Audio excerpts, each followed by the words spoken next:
The pitch by Busic. Swung on and missed. It's time for Wenatchee AppleSox baseball on the NCWLIFE Channel. Coverage of tonight's broadcast is sponsored by our platinum supporter, Alpine Air Heating and Cooling. Also by Abby's Pizza, Apple Valley Honda, Biosports Physical Therapy, Caldwell Banker Cascade Real Estate, Global Car Care, Harvest Valley Pest Control, the Highlander Golf Course and Grill, the Kennedy Real Estate Group, Les Schwab, Sangster Motors, Save Mart, Tacos Shava, Together for Youth, Valley Tractor, and Alpine Air Heating and Cooling. Now, let's go live to Paul Thomas Senior Field on the campus of Wenatchee Valley College for AppleSox baseball on your local TV station, the NCWLIFE Channel. So the AppleSox will advance.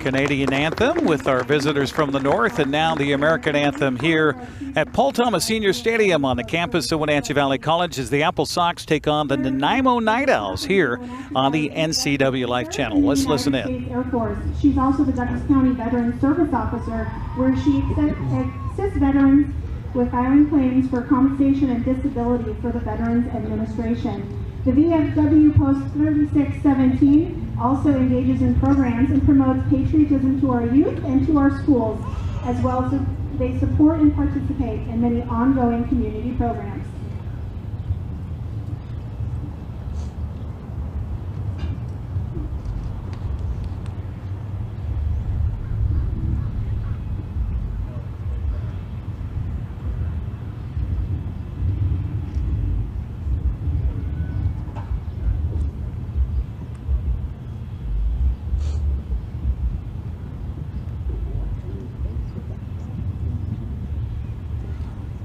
Oh, say can you see by the dawn's early light what so proudly we hailed at the twilight's last gleaming, whose bright stripes and bright stars through the perilous fight o'er the ramparts we watched were so gallantly streaming, and the rocket's red flare, the guns bursting in air, gave proof through the night that our flag was still there.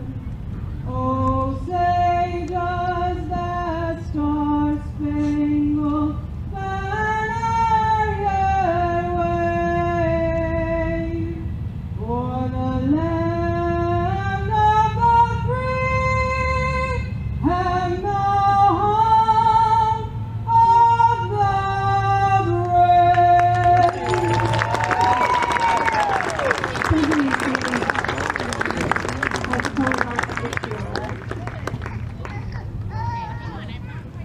And a wonderful job with our national anthem tonight. Good to have the VFW here presenting the flags as well. Of course, the American Stars and Stripes, as well as the Prisoner of War, MIA flag.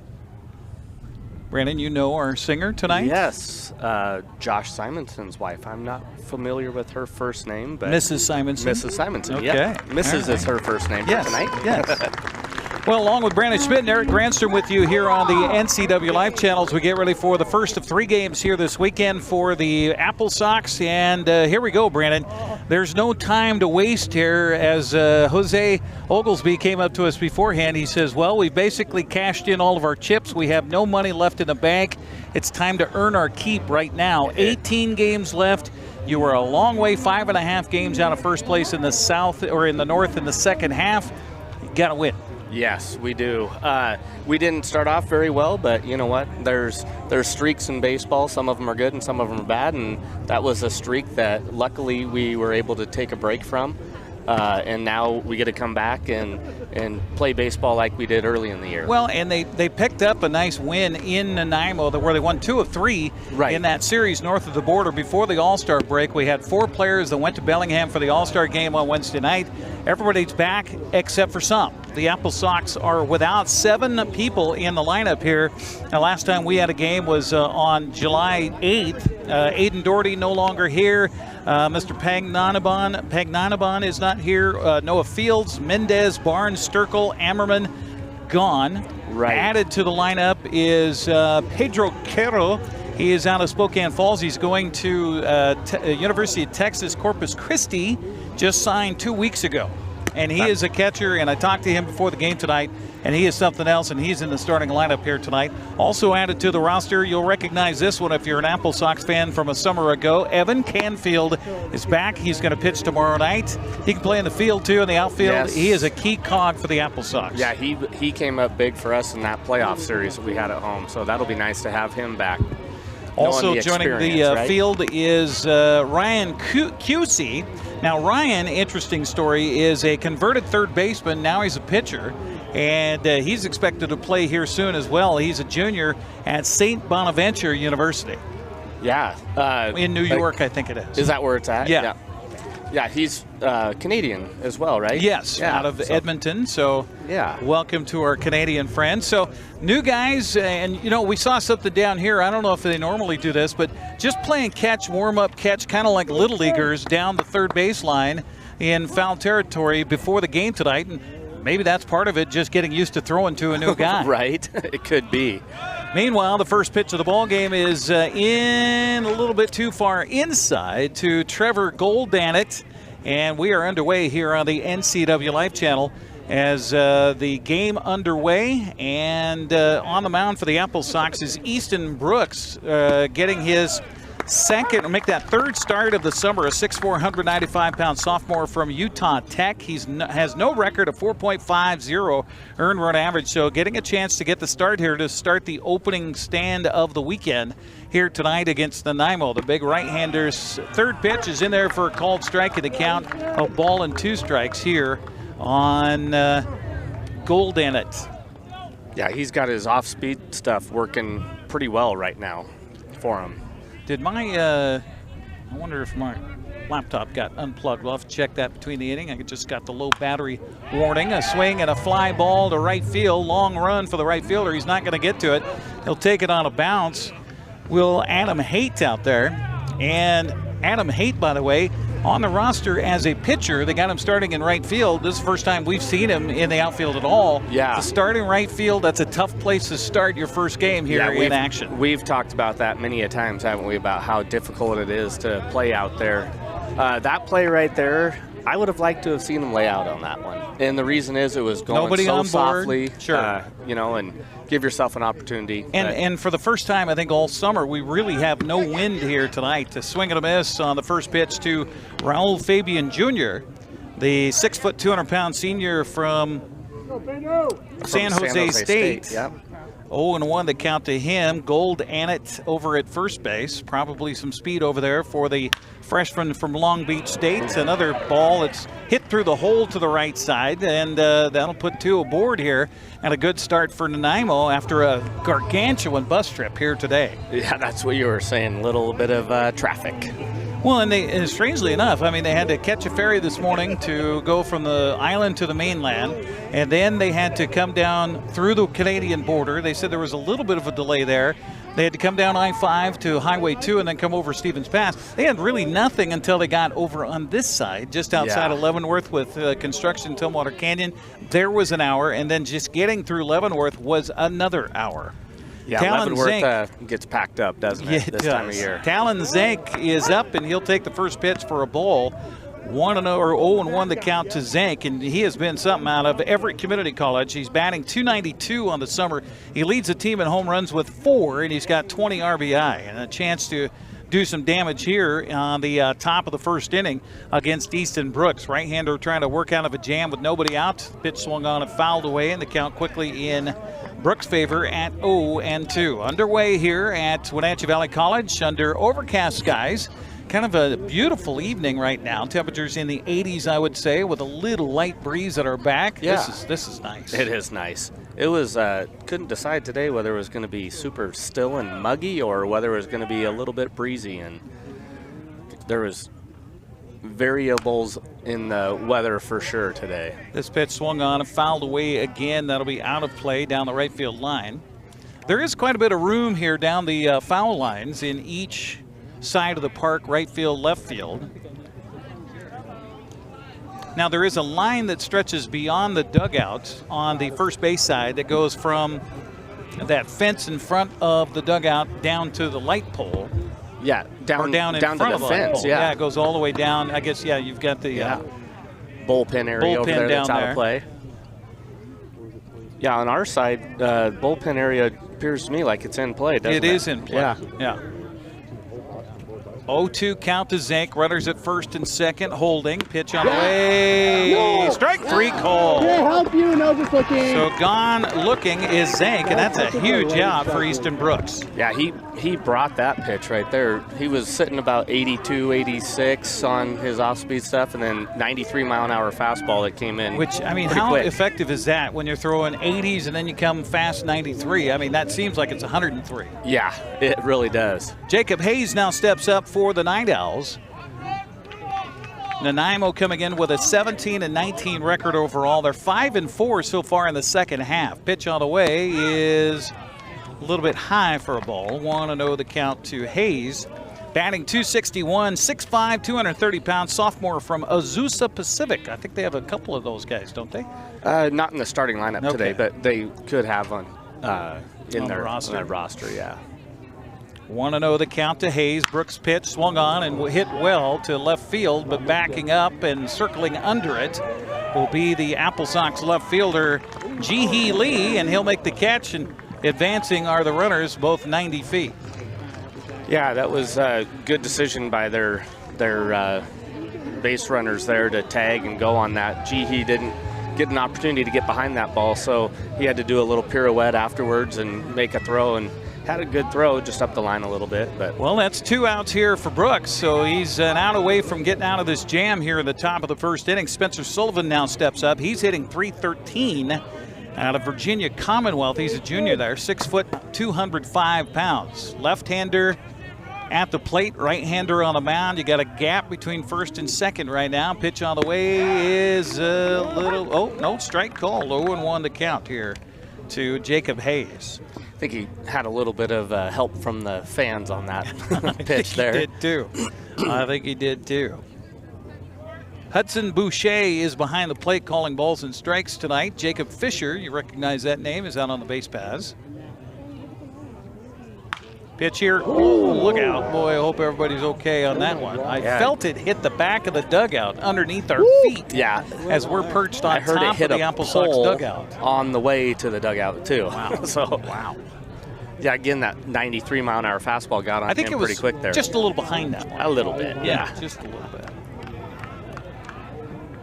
So 0-2 counts with 2 on and nobody in yet.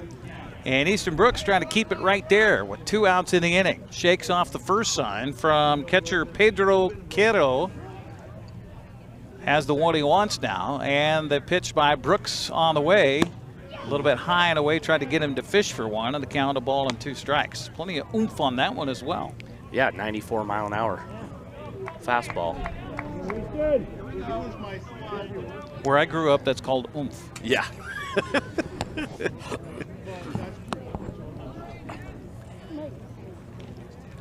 The 1-2 pitch misses high and away again, evens the count to Sullivan at 2 balls and 2 strikes. Yeah, which he's fine with missing those. Yes. They're trying to miss up and away, which is not the norm missing spot. You'd rather miss up and in typically, just to get the guy off the plate, scare him a little bit, and then he goes right across the knees for strike 3 looking, and that'll do it. And Easter Brooks works out of a jam here, leaves 2 aboard, strikes out 2 of the 3 outs in the inning, and we'll head to the bottom of the first. No score for Nanaimo, and the AppleSox do up next. You're watching West Coast League Baseball on the NCWLIFE Channel. At Kennedy Group, we understand that buying and selling is more than a transaction, and it's more than just a house. This is where you will gather with friends and family, and where a lifetime of memories will be made. But buying a home is more than memories. Oftentimes, it's your biggest financial decision. The agents at Kennedy Group understand this and provide real estate advice based on your goals and dreams. Call us today, and let's find your happy place. Are you dealing with a pest or weed issue and you just don't know what to do? We use the best pest control methods approved for areas with kids and pets. Whether it's rats, mice, ants, or spiders, or something else altogether. We provide the coaching and solutions you're looking for. And you can know that your dollars are supporting a local, family-owned and operated business. Allow us to help you get back to living healthy and pest-free. Harvest Valley Pest Control. Welcome back to AppleSox Baseball here on the NCWLIFE Channel, brought to you in part by Valley Tractor, North Central Washington's trusted equipment and rental dealer for 75 years. Also by Together for Youth, encouraging you to dispose of unused and expired prescriptions to protect youth and the environment. Find a kiosk near you by visiting medproject.org. Along with Brandon Schmitten, Eric Granstrom with you here on the NCWLIFE Channel as we head to the bottom of the first. And AppleSox kind of find themselves in a jam here. The season started off so well. They won 6 series in a row to start the first half. They were neck and neck with Bellingham for that first half title, and then they ran into Kamloops, and then they ran into problems, and then things kind of got awry. And then they started off the second half of the season against, guess who, Kamloops again. And it just really kind of rocked their world, and they're 3-6 heading into this game tonight in the second half. And meanwhile, Victoria's kind of running away with it right now. They've already got 10 wins in the second half. Oh, my goodness, yeah. Coming out of guns a-blazing, huh? So what you're really looking for is not to win the second half. You're just looking to be better than Kamloops for that tiebreaker in the overall record. So right now they're both at 19 and 17, are Wenatchee and Kamloops. But Kamloops has the head-to-head advantage, winning 2 more against Wenatchee than the AppleSox won. So they just need to get a better overall record for the season than Kamloops, right now anyway, to get to the postseason. But that's 18 games from now. We're worried about the bottom of the first as Adam Haight will lead it off, the right fielder out of Oregon State. He's a sophomore. He'll go up against Aiden Boyce. 6'5", they say he is. Yeah, he's a big kid, 235 pounds. He's got a 1-1 record, a 4.96 ERA. The impressive part is that he's got, in his 29 innings, 25 strikeouts, 5 walks. 5 walks, that's what you were saying. That's incredible. That's a pretty good ratio there. Yeah, definitely so. I didn't see what the delay was to get this. The center field gate was having issues. Yeah. Oh, okay. All right. First pitch is a ball low. 1-0 the count. Now we should mention that we're privy to inside information. This pitch swung on and popped up, and shallow center fielder, it will be the center fielder calling for it, says jogging in is Andrew Ivy. He'll make the catch for the out, so 1 out for the AppleSox here in the first. You have access to TrackMan that tells us the speed of the pitch, the spin of the pitch, a little bit of everything. Yeah, a lot of stuff that I don't even know what it means. Distance, home run per se. You also have, and something we're not going to talk about, but you have access to look at the strike zone, too, which is amazing that they could do that these days. Good. Yeah. Well, you saw that in the Major League Baseball All-Star game. ABS? Yeah. ABS system? Balls and strikes? Yep. Automated balls and strikes. Okay. So ABS, kind of like the ABS light that's on the dash of my truck, and I still can't get it to go out. And, that's how the All-Star game ended, was on a, hey, check it. Randy Rosarena struck out. 1-1 the count here, and this pitch is a high fastball for ball 2 to Cade Martinez. One of the better Sox on the summer, batting .303. Senior upcoming at the University of San Diego. Has been a stalwart at shortstop and just fresh off of an all-star appearance in Bellingham. Popped this one up in fair territory up the first baseline. And, you know, those are not easy. The first baseman, Jacob Hayes, comes in and makes the catch. But sometimes there's a lot of English on that baseball coach. Yeah, there can be. And that's where it's good. You know, people say that pitchers should not catch a ball. But they're athletes. They should go for balls. But in that situation there, that was the best decision for the first baseman to come in and catch that, because the ball always tends to go out away from the hitter's box. So Evan Cloyd now steps in for the AppleSox. Back with the team again this summer after missing most of the summer. He was here a few weeks ago when we were here. In fact, I think that was his first game back. It was, yeah. With the team. He's batting .304 so far. Welcome, Evan. That's right. Yeah. Evan, I'm out. He was a big portion of the team last year. Oh, and yeah. Like we said, he hit the weight room a little bit. Yes, he did. Got himself a little bit stronger. He's yoked. Is that what they say? Yeah. Okay. This pitch swung on and fouled away. Out of play. And a count 0-2 now on Evan Cloyd. First baseman tonight for the AppleSox. We hear our crowd right near our field microphone getting into it tonight. Kind of a late arriving crowd here at Paul Thomas this evening. Yeah, it was. But it's filled up pretty good, actually, looking around behind us. Maybe were they all over at the concession stand? Maybe? Or at that kettle corn. Oh, my goodness. So normally they've got the barbecue going behind us on top of the third base dugout. But tonight they have kettle corn brewing. Kettle corn and caramel corn. He gave us some kettle corn here before the ball game. And ouch, that hurts. And that's why you lift those weights, kid, so it doesn't hurt that bad. But it still hurts. Yes. Yeah, that was some incredible caramel corn that we got there. Yes, much appreciated, by the way. So thank you to the Kettle Corn Masters here tonight. Evan Cloyd, by the way, I was listening to the broadcast in Nanaimo over the weekend. Jackson Dodd was talking about how much Evan Cloyd got hit when he was at Cal State Bakersfield this year. I think, if I remember right, Jackson said he was hit 32 times this season. Man. And now he's been hit, I think, already 5 times in an AppleSox uniform. Jeez. And he's only been here a couple of weeks. Right. Loves to stand on that plate. I mean, if you're going to give up your body to sacrifice your body to help out a team. Izzy Madriaga will fly out on a line drive to the opposite way to Trevor Goldance out there. That'll do it for the AppleSox here. They get a runner aboard on a hit batsman. They leave a man. We are through 1 in Wenatchee. Scoreless so far. You're watching West Coast League Baseball on the NCWLIFE Channel. Apple Valley Honda is bringing the future of driving to you. Introducing the all-new, all-electric Honda Prologue EV. Say goodbye to gas stations and hello to a whisper-quiet ride and zero emissions. The wait is over. Finally, a local option for a quality EV from a brand with a track record of exceptional quality and reliability. Experience the Honda Prologue EV for yourself at family-owned Apple Valley Honda. Stay close to home and visit us at Apple Valley Honda today for the life you live.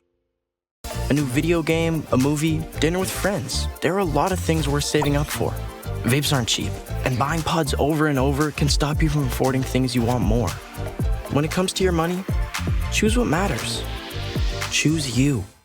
When life gets stressful, jumping into your passions can help you find your calm. Avoid vapes, which contain nicotine and can make feelings of anxiety and depression worse. When it comes to your mental health, choose what matters. Choose you. Coverage of AppleSox baseball on the NCWLIFE Channel brought to you in part by Tacos Chava. They're in East Wenatchee. You love them in their East Wenatchee location. How about have them cater your next event? Find them on Facebook by searching Tacos Chava East Wenatchee. That's Tacos Chava East Wenatchee, and you'll find Tacos Chava. 6, 7, 8 hitters due up here for Nanaimo in their part of the second. That'll be Brock Worthgen, Ryder Florence, and Andrew Ivy. As the first batter steps in, Worthgen swings at the first pitch and fouls it back to the count 0-1. And what a job by Easton Brooks to settle down in that first inning after giving up a couple of base hits, and then got the next 3 guys out. He did, yeah. Neither one of those hits were hit super hard either, so he's off to a good start right here. Throwing a lot of strikes. I like to see that. Easton's wind and delivery. This pitch swung on a line drive right at Evan Cloyd over there, and he'll make the snap for the outs.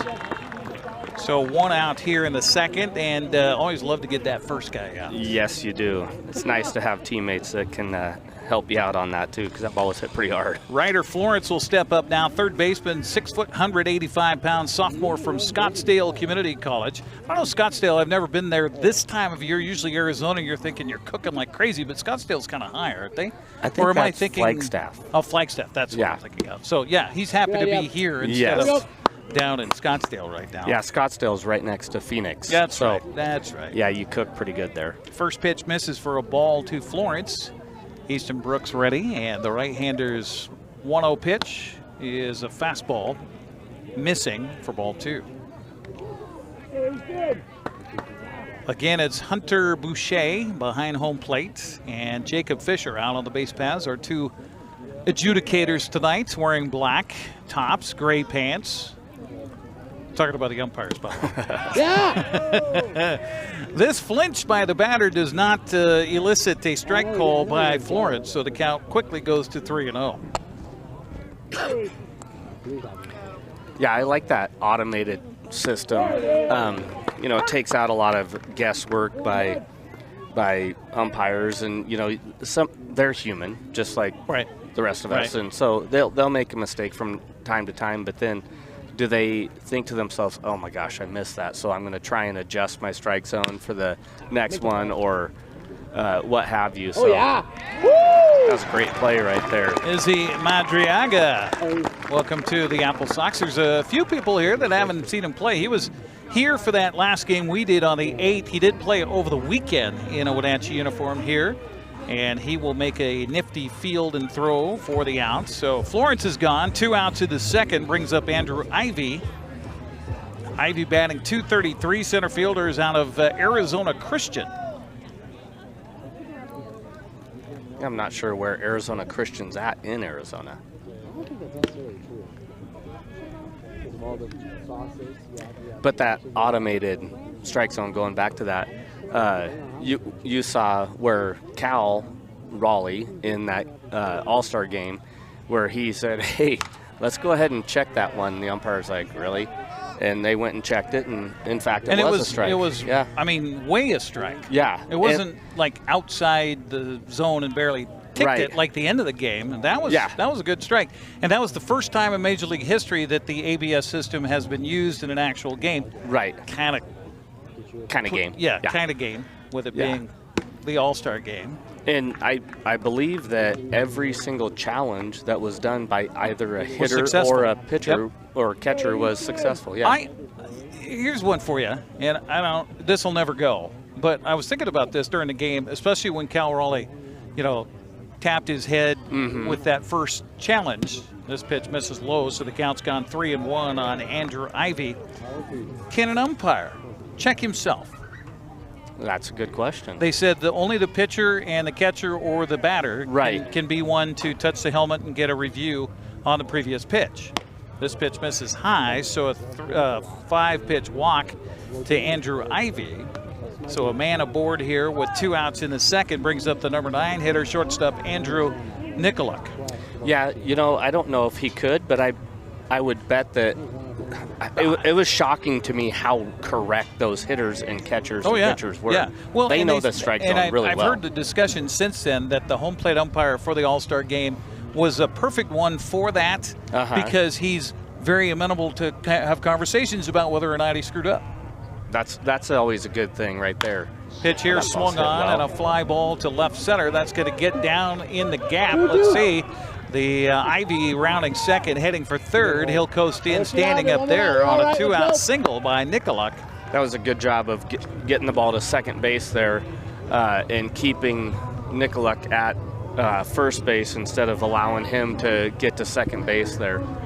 it's a big deal to have, that force out at second base in case you have a little bit of a fumble with the ball, then it's easy out there. So Trevor Goldanet was 1 for 1. He had that base hit down the right field line that Coach here wishes that Adam Haight had dove for. 2 outs here in the inning, and are you diving in the outfield now, Coach? Definitely. If it's a ball like that, again, I definitely would, because it's going to save a run. Yeah, if it drops, it's going to score a run anyway. Yeah. First pitch is in for a strike. But again, going back to, I would like to have seen him do that, but we've talked about this many a times, how difficult it is to play right field at this ballpark, especially for somebody new. Especially when you don't know what the wind's going to do with a ball. Nice snap there by Quero, the new catcher for the AppleSox, as that pitch was way outside. I asked Pedro Quero before the ball game, I said, okay, you're a catcher. I said, have you read Johnny Bench's book?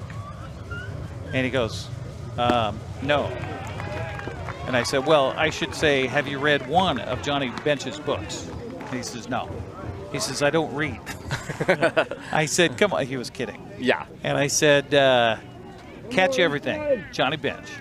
It's not only for catching, it's for life. Really? Yes. Great book. And a quick book. Quick read. Lots of pictures? No picture. Dang it. 1-2 the count. Pitch on the way here. Swung on, popped up, out of play on the third base side. Coach, you could have sprawled out for that one. Yeah, I could climb the fence. Oh, did you see that kid in the home run derby that robbed the home run? Yes, that was sweet.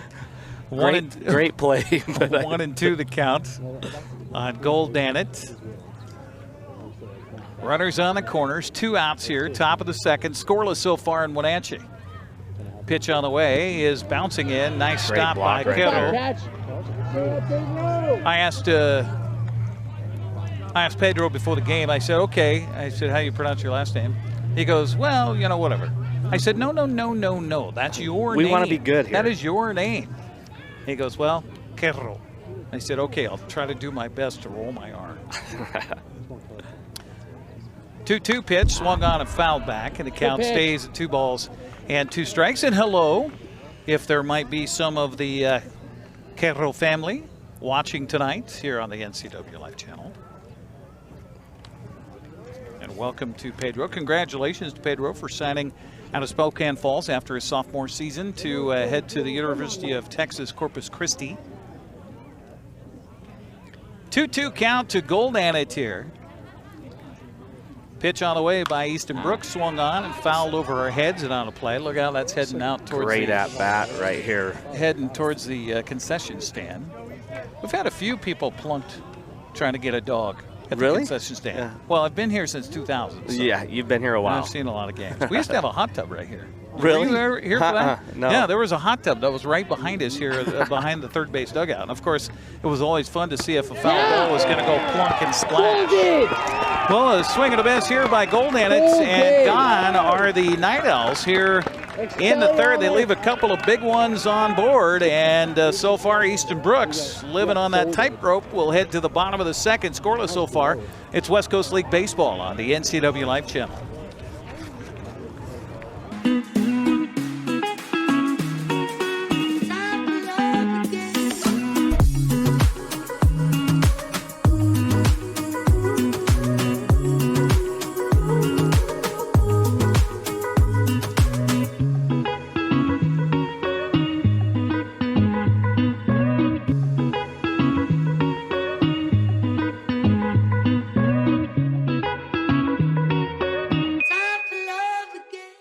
You trust the same doctor for your health and the same dentist for your smile. Trust Global Car Care to keep your vehicle running strong. We track your car's history so it gets the right care at the right time. With our 3-year, 36,000-mile warranty on parts and labor, you'll drive away with confidence. Global Car Care, your automotive experts. We service all makes and models, but specialize in Sprinter vans, Mercedes, Audi, Volkswagen, and BMW. Call or visit us today.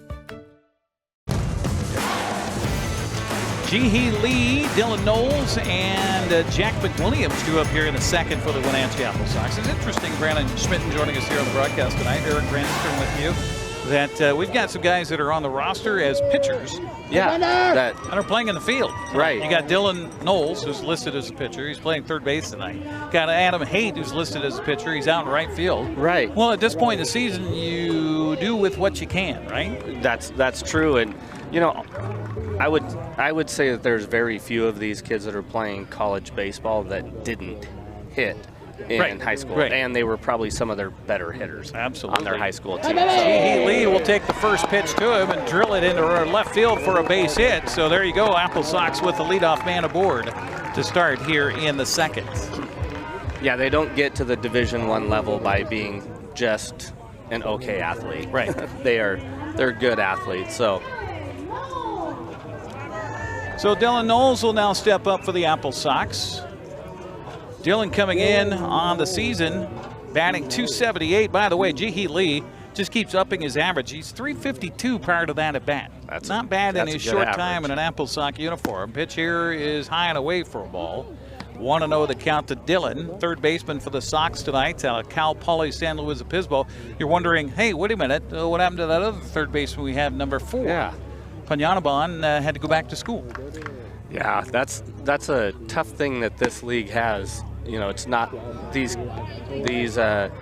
athletes are student athletes, so they've got to take care of their education, and which is a really good thing. And this and sometimes, especially if it's a younger guy, sophomore going into his junior year or freshman, sophomore, you don't know what kind of housing arrangements they need to take care of when they get back to school, that type of thing. Swinging a miss here by Knowles, really 2-1 to count. Right there. Yeah, that's very true. Moving out of the dorms and into a apartment or a house. Right. And pitch on the way as he'll square to bunt, moves up in the box, takes the pitch for a ball.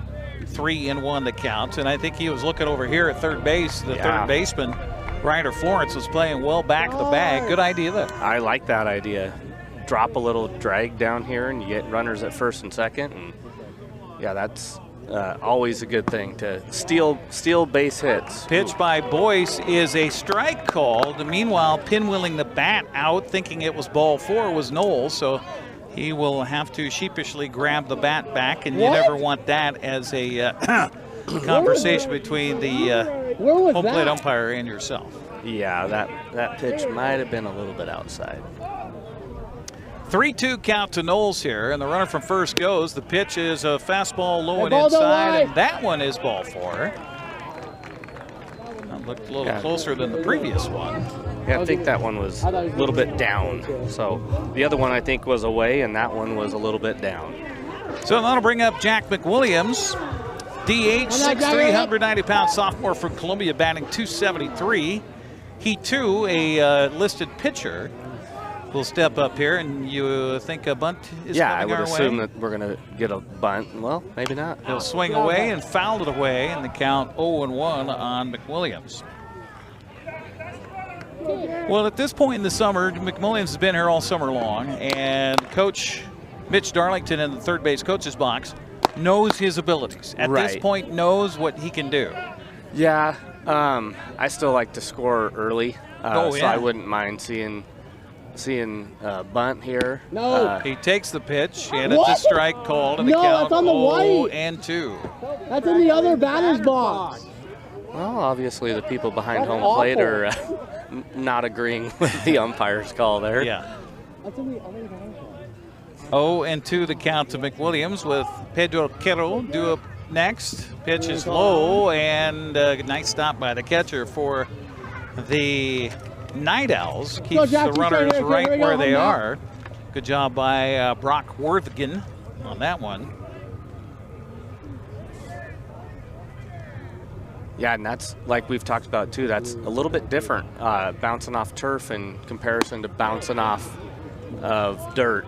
McWilliams, a hefty swing on that fastball, misses it for a strikeout. That'll be the first strikeout of the night here by Aiden Boyce. 1 out in the inning, runner still at first and second, brings up Pedro Quero. Quero, 5'9", 190 pounds, heading to Corpus Christi as a catcher out of Spokane Falls Community College. Yeah, so Texas A&M Corpus Christi Where is the? Oh, it's College Station, isn't it? Where Texas A&M is? Yeah. Okay. So 2 different. I thought colleges. It was University of Texas, Corpus Christi. Did they say Texas A&M on the I think roster? so. Yeah. Oh, okay. Yeah. But either way, I didn't know that there was 2 different Texas A&Ms. Turn around and a throw back to the second baseman covering the bag. Little turn and whirl there by Boyce, tossing it back to Talon Zink, just to keep Jihi Lee close out there.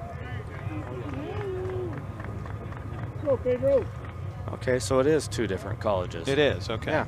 Pitch on the way. It's a really good change is in there right for there. a strike, and the count even to Kettle at 1 ball and 1 strike. It's a good call, but no, it's not. Philip Chung is waiting on deck for his chance. 2 on, 1 out. Scoreless game here, bottom of the second. Runners go, pitches high and inside. The throw down to third base. It just dropped.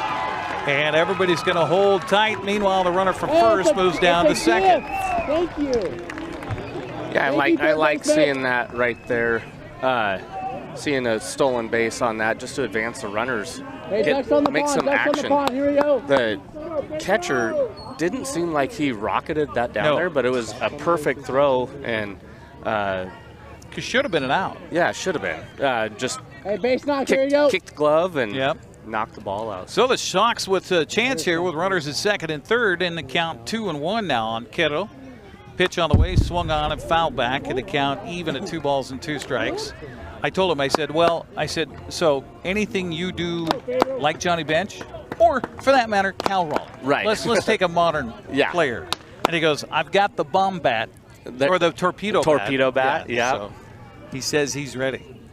The 2-2 pitch by Boyce on the way, swung on and fouled up the first baseline. That's a really good job right there. Trying to hit in the gap between first and second? Just battling off a pitch. We've had some pitches that have been a little bit questionable as far as the calls. So take the decision making out of the umpire's hand. 2-2 pitch is outside for ball 3. 3-2 the count. I thought he was going to ring him. Hudson Boucher, again, our umpire behind home plate tonight. 2-man crew, first of 3 games for the weekend. So he and Jacob Fisher will be working all weekend long here. No, good. This pitch is outside and low for ball 4, so the bases are loaded. That was great at bat by Pedro pitch Kettle. at bat. Yeah. That's a really good job. And you know what? The previous pitch where people were like maybe complaining that it was a strike from Nanaimo, maybe complaining that they're a strike, but that's where it's so important that Pedro has a good relationship with the umpire. You know, then maybe they'll go ahead and give him a little bit of a advantage. So you got Philip Chung at the plate now with the bases loaded, 1 out in the inning, and the pitch on the way is an off-speed pitch in there for a strike. He really in the likes count that changeup. 0-1. It's a really good pitch. I was wondering if Mitch might try to do a little trickeration with Chung batting just a $158, but a lot of speed. Yeah, the only deal here is you got the bases loaded. Right? So this pitch is in there for a strike, so Chong's got to be a hitter now. Behind in the count, 0-2. Freshman from Stanford back in the right-handed batter's box. And Aiden Boyce trying to pitch out of a jam here for the Night Owls. Pitch on the way is ball. And a count, a ball and 2 strikes. Chung took a long look at it, but decided not to swing. Kind of thickening clouds here this afternoon late, and now I look on the western horizon, looks like blue skies coming. Pitch here, swung on a hit hard right to the second baseman. He'll field the second for 1. A relay to first, not in time. Run scores. AppleSox up 1-0. That was a bang play there. Good job getting down the line there by Philip Chung. Not giving up on it because you had a guy field a ball. You know, you could easily be upset with yourself because you hit a ball and it was fielded, but he didn't. He continued to run hard there, and that ball was smoked too off the bat. So great job. 2 outs here in the inning. Speed by Chung scores the run.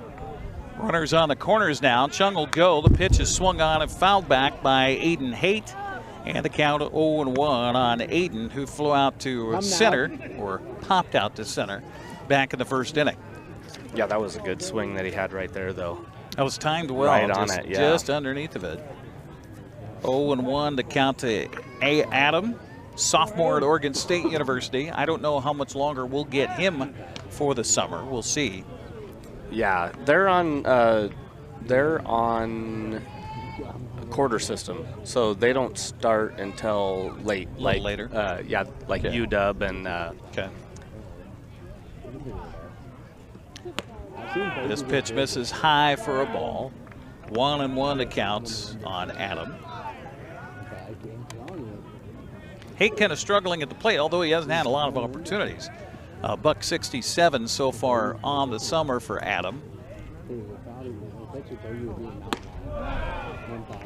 fact, this is only his 14th at-bat of the summer. So we mentioned he's a pitcher on the roster. 1-2 to count to him here with runners on the corners. Knowles at third base. Chung at first base, and the pitch misses for a ball. Evens the count at 2 balls and 2 strikes. Yeah, he does a really good job of mixing up his speeds. I can see why he's so effective. With the strikeouts. Yeah. Definitely. 25 strikeouts coming in, only 5 walks on the summer. And he had 3 today. Runner from first goes. The pitch swung on and fouled away out of play. So back to first. Trudging will be Philip Chung. Yeah, so we've already almost equaled his full season free bags with the hit by pitch and then 2 walks. 2 walks, definitely. Our broadcast here on the NCWLIFE Channel brought to you in part by Save Mart. Shop smart, shop local, serving the Wenatchee Valley since 1962. Move to first. That's a good idea to keep Chung closer to the bag at first, since he just tried to move his way up to second on that last pitch. Yeah, full count, he's going to be running on the pitch, so. 3-2 pitch, swung on and fouled back again, and he's just missing under it. Just missing it. But this inning, we've had some really good at-bats. We had a 6-pitch at-bat, 7-pitch at-bat, and this is going to be at least an 8-pitch at-bat, so. And that bodes well for the AppleSox if they want to try to chase Aiden Boyce from the ball game early, get his pitch count up there. Again, full count, pitch on the way, fouling away again. What a battle here between Aiden Boyce and Adam Haight. Yeah, battle of the A's happening here. Boyce is hating this, isn't he? Yes, yes, he is. He's like, come on, I'm throwing everything, for God's sakes. Watch out for that changeup right here. Full count again, the 3-2 pitch on the way by Boyce. Swung on and out. Yeah, he swung through that and hit the catcher with his bat. I heard the double thump there, so I didn't know if it was a foul ball or not. And that'll do it for Wenatchee. But they do get 1 run. They leave a couple big ones out there. We'll head to the 3rd inning of play. Wenatchee on top 1-0. You're watching AppleSox Baseball on the NCWLIFE Channel. Now's the time to get a great deal on taking care of your property. You need the #1 selling subcompact tractor in the U.S. so you can do it all and do it right.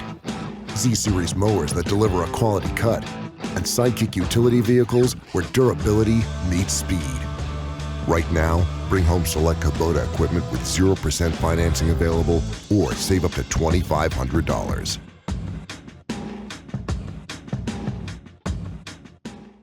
Hey, welcome back to Save Mart. What can we help you find today? We're looking for a mattress. Oh, right this way. We got a large selection. We have this pillow top here. Oh, comfortable. We have more to choose from down here. Oh. I think I have the perfect one over here for you. I guess we'll take this one. You'll find it at Save Mart. Full service at a low, low price. 1-0 AppleSox on top as we head to the top of the third. And our broadcast tonight brought to you in part by Sangster Motors, family owned and operated, home of the all-new electric Hummer pickup and SUV. It'll be Raul Fabian Jr., Talon Zink, and Jacob Hayes, the number 2, 3, 4 batters, coming up for the Nanaimo NightOwls here in the third inning, along with Brandon Schmitten, Eric Granstrom with you here on the NCWLIFE Channel. They have a cadre of coaches over there. Their head coach is Cody Andrychuk. The pitching coach is Gorman Heimuller. The bullpen coach is Jordan Herbinson. The assistant coach is Anthony Hawk, and their trainer, Kyle Solom. They got a bunch. That's a lot. And a partridge in a pear tree. And some names that are a little bit difficult to pronounce. They do have a few, yes. Fabian is not too hard to pronounce. He is 1 for 1 with a little base hit to the right side. He'll take the first pitch here, in for a strike, 0-1 the count. And I don't know if he called the strike on the pitch or on the check swing there, but yeah, I think that was a strike by pitch. 0-1 the count as Ethan Brooks kind of been doing a little tightrope dance here. A little check swing up the first baseline. That's going to be a fair ball inside the line and extra. Rounding first, heading for second. No, Fabian's going to hold on to it because Adam Haight came in and scurried after that baseball and kept him to just a single. That was what I would call a screwball right there. Oops-a-daisy. Yeah. That's a good pitch, Easton. Oops-a-daisy single. Up ball the hit first off the end of the bat. And had so much English on it, it found a way to stay fair there. That'll bring up Talon Zink. He struck out looking back in the first. One of 2 strikeouts by Easton Brooks in that first frame. Still with 2 strikeouts on the night. And the first pitch is snapping the webbing of the glove of Pedro Quero. And a count 0-1 on Zink. Good exit velocity of a base hit is going to be anywhere in the 90s up into the hundreds. That was 54. It's kind of like the tying run in the All-Star game the other night for the American League. Yep. That was a fun game, and I didn't know about that home run swing off. I didn't either. Yeah, that was until it was upon us, and then I kind of like it. Yeah. It was fun. I mean, you don't have any more arms to throw, so you got to end the game somehow. And Brett Boone, Aaron Boone. Yes. He said, "Hey, you're gonna hit, and you're gonna hit, and you're gonna hit," and they're like, "That's news to us." Yeah, right. They found out as they did it. But right. I honestly think, as confused as the announcers sounded, I think the teams were also kind of a little confused about Nobody knew what was going to happen. Yeah. We'll assume that it's not going to happen, and it did. Yeah, right. Exactly. 0-2 the count here to Zink. And Brooks' pitch on the way is a curveball missing outside for a ball. 1-2 the count. Trying to get him to chase a little bit. Got other games happening in the West Coast League tonight with Walla Walla at Marion Berries. They lead that one 2-0 in the bottom of the second. Scoreless for Yakima Valley and Portland. That's in the bottom of the first. This pitch is a foul ball. Yes. What? Or no, That's he's off going to the say knob. it hit the batter. That's off the knob of the bat. Wow. Okay. That's Got a lot of off the knob umpires the behind bat, home Boyle. plate tonight. So now runners at first and second here for. And Easton Brooks is asking for an appeal out to the base umpire to see if he can see it any better from 75 feet away. And I don't think you can do anything on that other than just go by sound, honestly. And from our sound, it was hard to tell if that was the end of the bat or if it was his hand. Couldn't tell. Yeah. Now, our person closest to our field mic here tonight is saying that it hit the bat. But runners at first and second now. And now here we go, another tightrope walk for Easton Brooks as Jacob Hayes will come up. He flew out to left back in the first. Brooks standing in a little bit of shadows out there on the mound here for the AppleSox. Checks the runner at second. Pitch on the way is a strike high and inside, but still a strike call. The count 0-1 on Hayes. Hayes batting .261 coming into the series here tonight. It's not a jet taking off behind us, by the way. It is the kettle corn that is being flamed in a giant kettle. This pitch is in there for a strike, and the count quickly in Easton Brooks' favor at 0-2. course, he was ahead 1-2 on Zank, and then apparently hit the batter. So Zank is at first, Fabian Jr. out at second, and an 0-2 count on Jacob Hayes. First baseman back in the right-handed batter's box, an imposing figure there. Yeah, he's a mountain of a man, isn't he? Brooks with a pitch. Swung on and barely getting a piece of that, and fouling it back was Hayes, so he stays alive at 0-2. Our broadcast brought to you in part by Les Schwab. Having the right set of tires and wheels on your vehicle is just part of essential safety. Les Schwab takes your safety seriously. Stop on by today. 0-2 to count to Hayes with 2 on. 1-0 AppleSox lead, but that's tenuous here in the top of the third inning. Brooks with a pitch on the way, swung on a miss, and a strikeout. That was a great pitch right there. It looked like he took a little bit off of that one right there. That's the third strikeout of the ball game for Easton Brooks. Means we're 2 away from free socks for everybody here at the ballpark. Everybody loves that.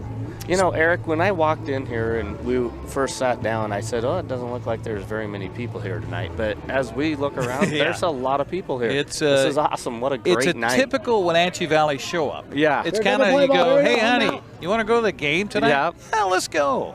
Last minute. Pitch here is in there for a strike to Spencer Sullivan. And the count 0-1, and Easton Brooks doing a nice job of changing speeds here. Yeah, and a very good job of getting ahead in the count, which I really like to see. Yeah, he's been ahead of everybody in this inning so far, even though he's got 2 guys out on the base pass. 0-1 the count to Sullivan. And a pitch on the way, swung on and hit hard but foul up the first base side, and the count 0-2. Yeah, the last 6 batters he's faced, he's been ahead in the count on. And they're pitches that are all like right on the edge too, so he's not going pitch middle dead red. Yeah. 0-2 count to Spencer Sullivan. Easton Brooks trying to wiggle his way out of another pickle here in the top of the third inning. The right-hander checks the runner at second. Pitch on the way to the plate is swung on a miss, and another strikeout. That's 4 now in the ball game for Easton Brooks, and he gets out of another jam here in the third. We're going to have to call him Houdini. We'll head. Hold on. I'm sorry. Yeah. That was only the second out? Okay. Yes. All right, I got all excited. Okay. So he can get the fans their socks right here. Yeah. Brock Worthgen steps up. He lined out to first back in the second. It was a well-hit ball, but Evan Cloyd right there to raise the glove up and snap it. So 2 down in the inning. Not out of it yet. We won't quite give him the Houdini brand name yet. Pitch by Brooks on the way is a little bit high for a ball. You know, the count. This is interesting to see where Philip Chung's playing right now. He's playing pretty much directly behind second base, and after that last at bat where Worthgen had the line drive to first base, I would have thought that he would have been playing different, but they've scouted him out a little bit and figured out where he likes to hit. So you just hope that he doesn't throw a pitch on the outer half and he gets a little baby ground ball. Easton Brooks falling behind a batter for the first time this inning, as he's now behind 2-0 to Brock Worthgen, the catcher for the Night Owls. Back in the right-handed batter's box, wags that black stained bat behind his ear. And Easton Brooks with the pitch. Swung on, lifted in the air. This should be the final out. Second baseman Izzy Madriaga will squeeze it, and that'll do it. So I was a little early on the call, but the man on the mound, Easton Brooks, gets out of another jam, and we'll head to the bottom of the third with Wenatchee up 1-0. You're watching AppleSox baseball on the NCWLIFE Channel. NCWLIFE Channel is your local TV station. We believe in being the spotlight and mirror to the communities we serve in North Central Washington. Programming on NCWLIFE would not be possible without our sponsors. Special thanks to our platinum sponsor, Alpine Air. Turn to the experts at Carrier and Alpine Air.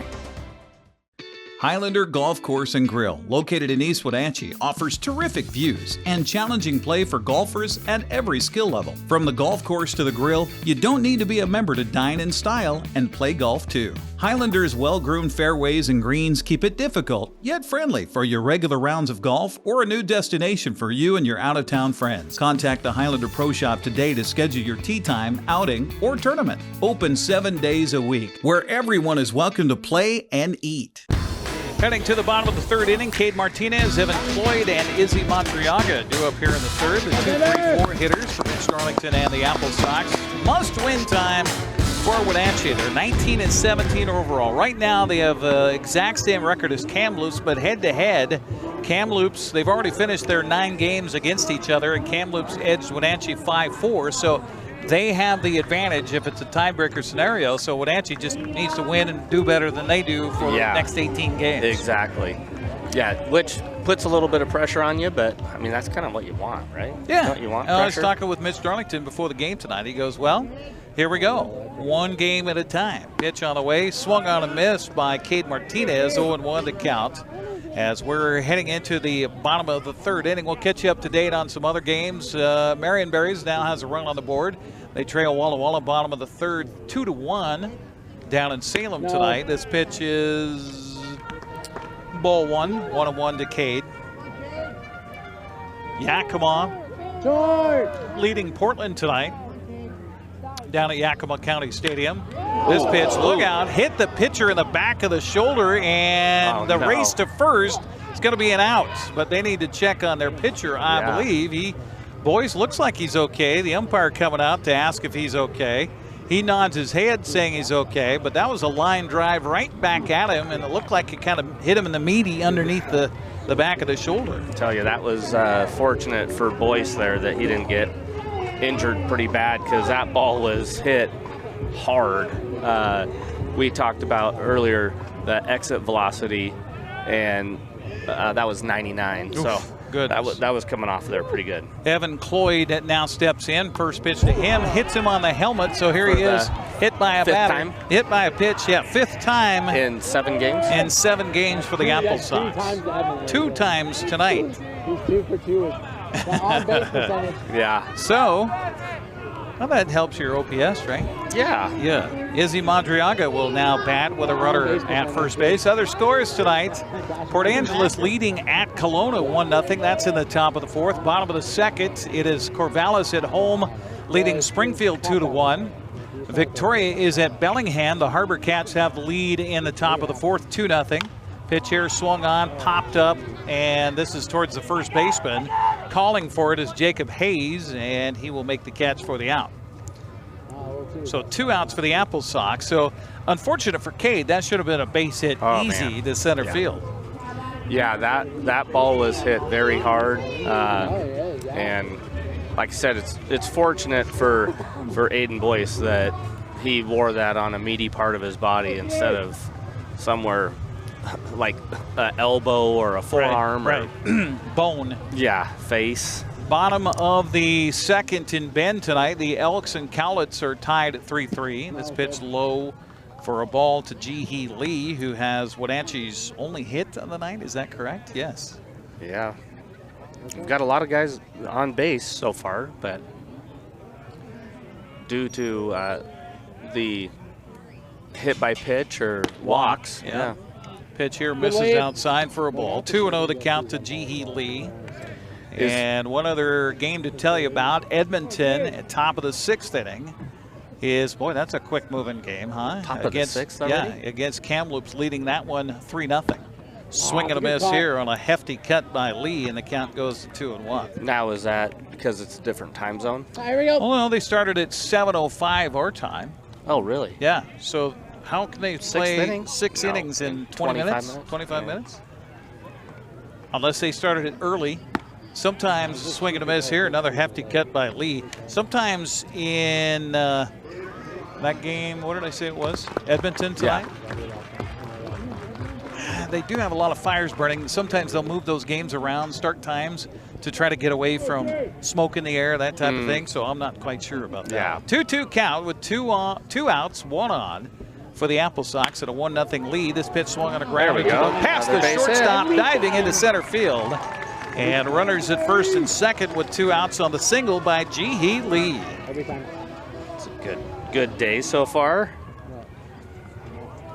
Yeah, fell behind, or had the count even with him at 2-2, and he was taking some hefty cuts on those misses. Yeah, he was. Finally connects and drills it up to center field for the base hit. So runners at first and second as Dylan Knowles will step up. Dylan worked himself aboard on a walk back in the second. Only in the third here, already his second at bat. Pitch on the way to him, swung on, popped up, foul territory. Will it swing back fair? It will. Who will call for it? And finally, the third baseman, Ryder Florence, will catch the ball for the outs, and that'll do it for Wenatchee. They leave 2 aboard. They've had a lot of base runners on the left on the pass here. That's 5 now on the night as we head to the 4th inning. 1-0 Wenatchee on top of Nanaimo. You're watching West Coast League Baseball on the NCWLIFE Channel. The agents of Kennedy Real Estate Group are committed to providing the ideal client experience. We believe in the power of relationships. Why? Because we don't just work here, we live here. From the nonprofits we serve, the parks where we play, and the local businesses we support, our team understands the value of living in the Wenatchee Valley. Let's begin your real estate story. Les Schwab changed the tire game more than 70 years ago. Today, we still believe you should get more from less. Like more hustle, less hassle. More of the best service around, less of the runaround.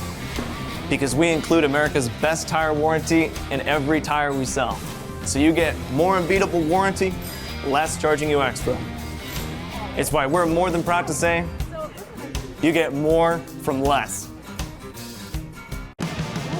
Bottom of the order do it for Nanaimo here in the top of the 4th inning. Ryder Florence, Andrew Ivy, and Andrew Nicolaj.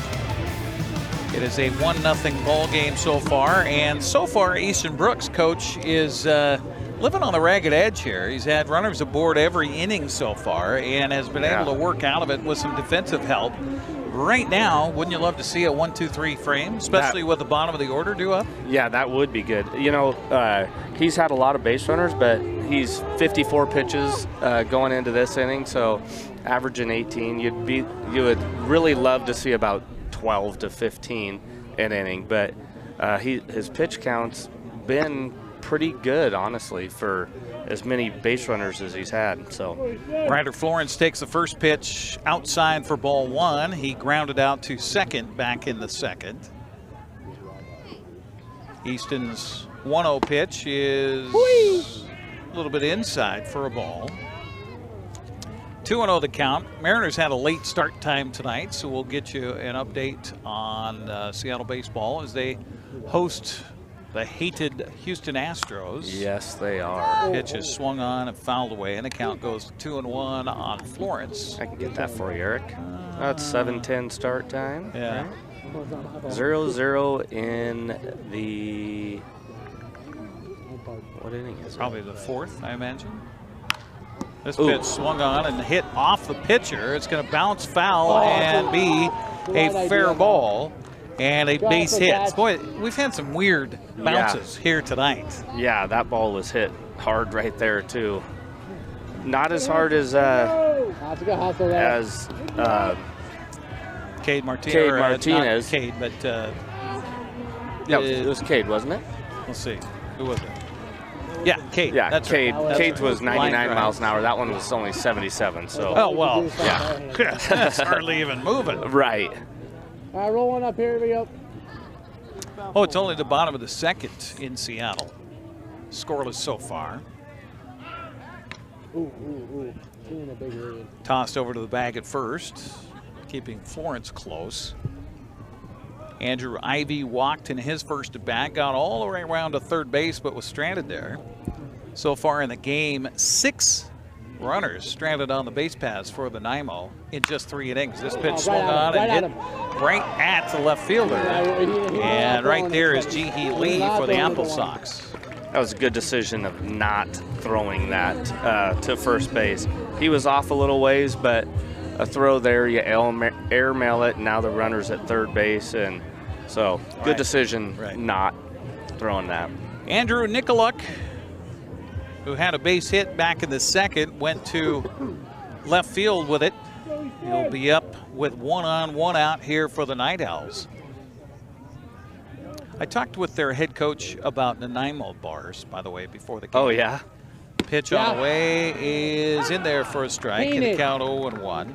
He said mostly people will make Nanaimo bars at home. It's something that you make from scratch. He says it's got a mixture of things. It's got coconut. It has custard. Custard? Is it custard? Custard, yes. It has some. Oh, that got him. Oh, my. Oh, that was very close. play at the bag on the pickoff move by Easton Brooks over there to nab Ryder Florence. He was barely there. And just by the hair of his chinny chin, Florence is back there safely, according to our base umpire. 0-1 count as we talk about Nanaimo bars.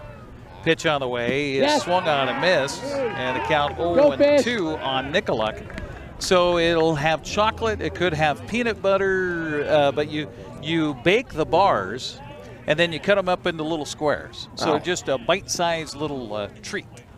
Sounds delicious. But he says it's kind of a candy bar-ish, sort of. Yeah. Yeah. Tossed to the bag at first again. And nice job by Evan Cloyd to pick that ball over there for the AppleSox. Tried to make it a hidden ball trick there. Took off and kind of sprinted away from him. Tried to deke him. Yeah. 0-2 the count to Nicoluk. 1 on, 1 out. Pitch on the way. Swung on, and boy, he was way out in front of that one. Just got a piece of it. Count stays at 0-2. Our broadcast tonight brought to you in part by Kennedy Real Estate Group. They're more than selling houses. They're building communities. Buying or selling? Call Kennedy Real Estate Group. They're online at kennedygroup.com. That's K-E-N-A-D-Y group.com. 0-2 count on the number 9 hitter in the lineup here for the Night Owls. And Easton Brooks pitch on the way again. Swung on and missed. That was a lively fastball right there. That had some snap to it. That's 93 mile an hour fastball. And I think that's 5 strikeouts, isn't it? 1, 2, 3, 4, 5 is what I have. There you go. They should be throwing free stuff out to the fans. No, here. that's 6. Oh, is that 6? Oh, yeah. Okay. Well, I lost track. I got all excited on I guess it was number 5 back in the third because the crowd was going nuts, and I thought that was out number 3. So that's what happened. Houdini. Yeah, that was the Houdini that was the call. Houdini call. So 2 outs, 1 aboard. Top of the order now due up. And this pitch smoked to right field. That's going to be down for a base hit at least. Runner from first, rounding second, heading in for third, and he will coast in there. And a sharply hit ball by Goldanitz, and he's got 2 base hits on the night. Yeah, and his 3rd at-bat already in the 4th inning. That'll bring up Raul Fabian Jr., who also has a couple of hits tonight. He's 2 for 2. Both have gone to the right side. And this is where I'd like to see, I mistakenly said earlier that it was Chung, but Izzy. You want the second baseman, Madriaga, to... Yeah, I would like to see him move a little bit more to his right side since... Oh, beautiful pulling of the screen there, the string by Easton Brooks, and a swing and a miss by Fabian way out in front. Both balls that Raul's hit have been to the right side, ground balls to the right side, so I would like to see that adjustment made. But again, they've got their scouting reports that they're looking at, and they know it better than the 2 at-bats that I've seen here. So, well, you would think they should. They would, yes. 0-2 count to Fabian, so Easton Brooks trying to do another little magic trick here with runners on the corners and 2 down. And the pitch on the way is swung on and missed, and that will be the final out. I think I got it right that time there, final Coach. Out, yeah. Swing and a miss by Fabian. That's strikeout number 7 on the night for Easton Brooks. Well, somehow he's managing it, and through 4 or 3.5 scoreless for the other guys, the home team with 1. We're watching West Coast League Baseball on the NCWLIFE Channel. Back with more right after this. Welcome to the summer of good.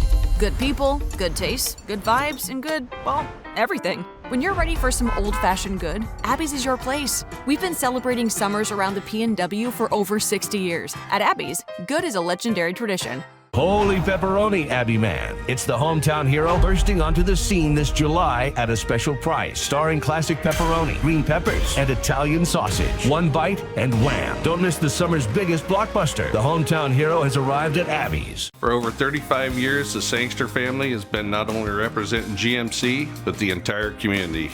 As one of the few family-owned dealerships in Washington, you can count on our personal integrity, which has spanned over 3 generations, to ensure your satisfaction. Sangster Motors stands behind everything we sell, from GMC professional-grade products and service from a professional-grade dealership. Remember, caring about your family is what brings you back to ours.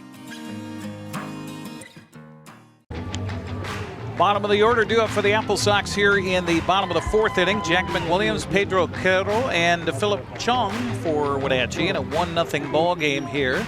And of course it would be a close ball game there, Coach. Yeah, that's all that we've seen this year, isn't it? 8 men left on the base paths so far tonight through 4 frames for Nanaimo. Wenatchee, 5 stranded so far as we head to the bottom of the 4th inning. McWilliams with the first pitch to him, off speed in there for a strike in the count 0-1. I'll tell you, Aiden Boyce has a beautiful changeup. Yeah, he likes to use his off-speed pitches a lot. Pitch on the way, swung on and missed, and that was in the dirt. He'll throw slow, and slower if he has to. And he's very good at the command of his off-speed pitches. So. Well, and his arm speed, too, looks as fast as his fastball. So yeah, that's fantastic.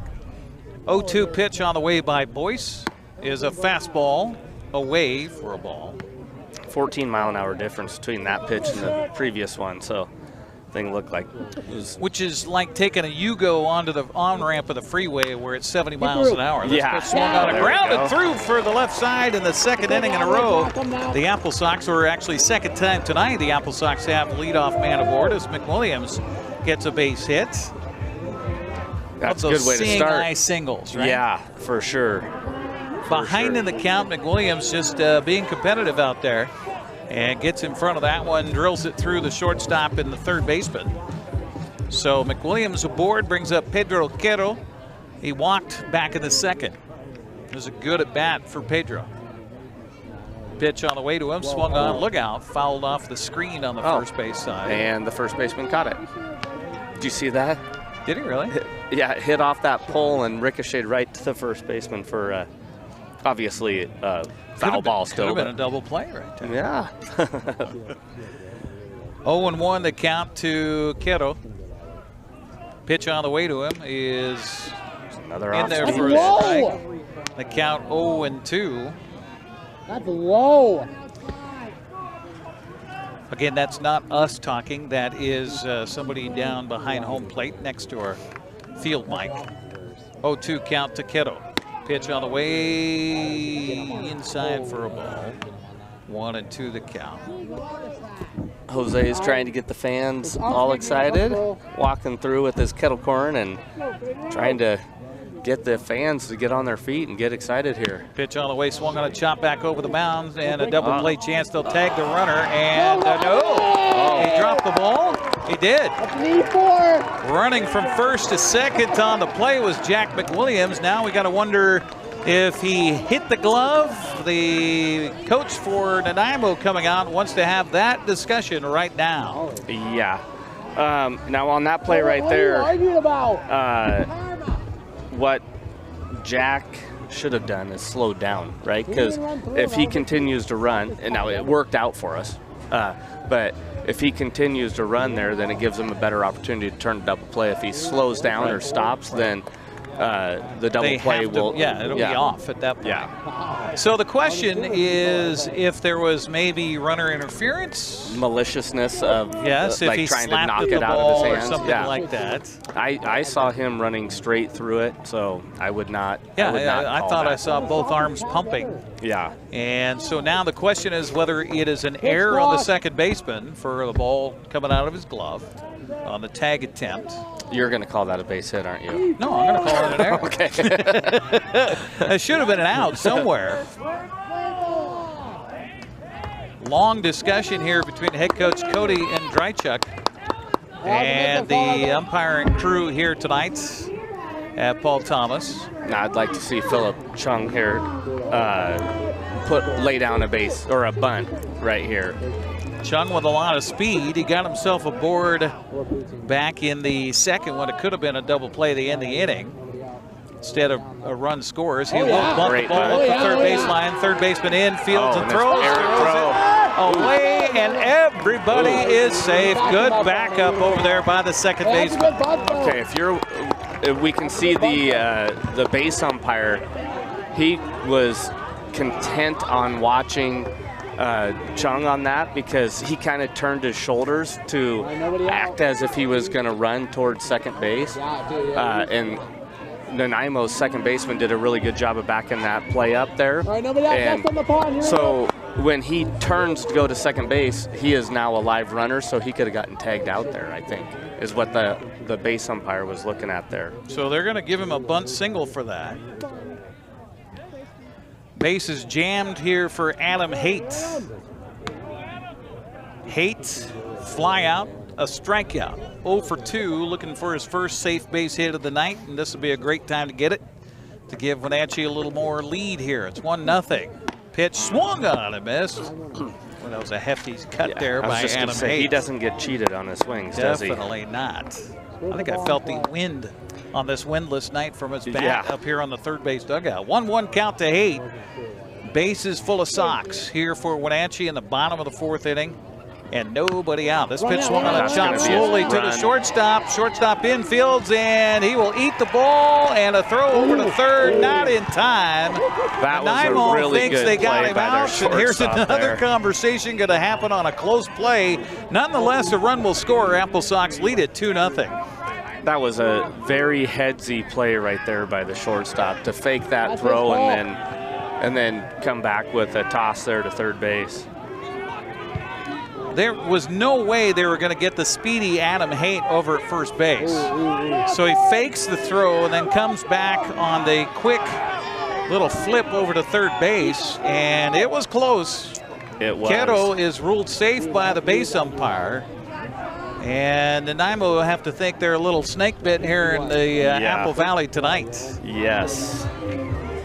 Yeah, that was, I think we were kind of, or I was blocked out by the third baseman there, so I didn't see whether the tag got in there in time or not. But so Cade Martinez, who hit a smash line drive right off the pitcher, and his last at bat, steps up, base is still loaded. Pitch on the way to him, curveball is in there for a called strike at the count 0-1 on Cade, who is, well, 0 for the night so far.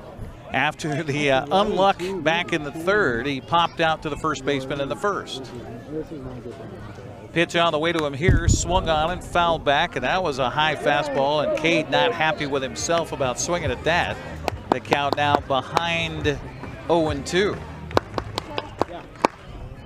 yeah, that was a good swing, but what he's looking for here is get a ball in the air and he might get that curveball right here. Pitch on the way to him is swung on and missed, and boy, he was just guessing that entire at bat, and guesses wrong for the first out here of the fourth inning. That was a nasty pitch. That was, I mean, just filthy. Two hit by pitches. Here we go. Oh, baby. That's a third strikeouts that I have on the night for Aiden Boyce. And that'll bring up Evan Cloyd, who is certainly a contact hitter, or being contacted. Yeah. Hit by 2 pitches tonight is Evan. And the first pitch to him here, swung on a fly ball to right field. Tagging at third is Keto. The ball caught out there. Meanwhile, from second to third goes the runner. And that sacrifice fly is going to make it a 3-0 Wenatchee lead. Perfect. That's all you need to do on a situation like that if you're Evan. You know, it'd be nice to get a base hit, but get at least one more run scored. He did a really good job there. Keto comes home to score. Moving down to third is Chung. Hanging out at first is Adam Haight, and with 2 outs, here comes Izzy Madriaga. Izzy's hit the ball in the air a couple of times. He lined out to left, and he popped out to first. Pitch on the way to him, swung on and hit hard, and that's going to get through for a base hit. Another run's going to score. Rounding second, heading for third, and will slide in safely at third base on the play is Adam Haight. AppleSox on top, 4-0. This dirt is awful hard today because as you see the runners coming in to slide into third base, they're sliding significantly more than what they're expecting to. Going past it. Adam put 2 hands on the base and said, stop. Looked like a cat. 8th man coming to the plate for the AppleSox is Ji-hee Lee, who's 2 for 2 tonight. Already his 3rd at bat. We're only in the 4th inning. Pitch on the way by Boyce is a little low for a ball. 1-0 the count, and now the Night Owls with a right-hander warming up down to the bullpen. Wenatchee's opened up 3 runs here in the 4th to take a 4-0 lead. And the pitch by Boyce on the way is a fastball in there for a strike, to the count even to Lee at 1 ball and 1 strike. Reminder, we'll have more baseball next Tuesday here on the NCWLIFE Channel as Edmonton comes calling. Sox and Riverhawks next Tuesday night, 6:30 right here on the NCWLIFE Channel. This pitch is in there for a strike as well. Off speed from Aiden Boyce, and the count of ball and 2 strikes. Well, he's thrown a lot of pitches here, Coach. How many does he have? He's upwards of 70. I think he's like 72, 73 So I think right even now. if he does get the final out here, this might be the last inning for Mr. Boyce. The runner from first feigns to second. So meanwhile, taking the pitch high and away for ball 2 is Ji-hee Lee. Good eye there on the fastball. Lee got aboard on a base hit to lead off the second. Came around and scored on that fielder's choice by Philip Chung. Base hit in the 3rd with 2 outs. Pitch here is a check swing. Fastball misses high. They do appeal, but it is ball 3. Now we'll see runner going here. Yeah. Runner at first base is Izzy Madriaga, who just brought in a run on his RBI single to right. Madriaga with a short lead at first base. He will go. No. Yes. Pitch swung. Foul ball. Right field and out of play. Now, why did he pause there? Well, I'm assuming, I can't get into his head, but I would assume that he was thinking that the pitcher may have been doing it's called a 31 move, where you fake the throw to third base and then come back and pick him off at first base. So Madriaga again with a short lead over at the bag at first, being held on over there by Jacob Hayes.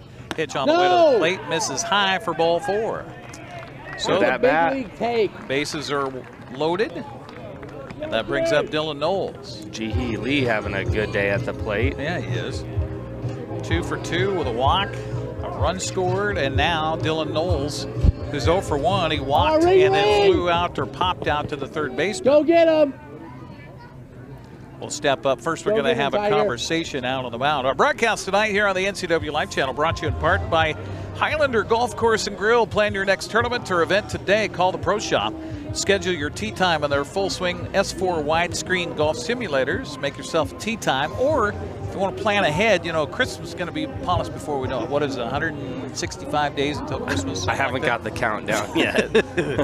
So you can plan your company party out at Highlander as well. Give them a call, 509-884-4653. That's 509-884-4653.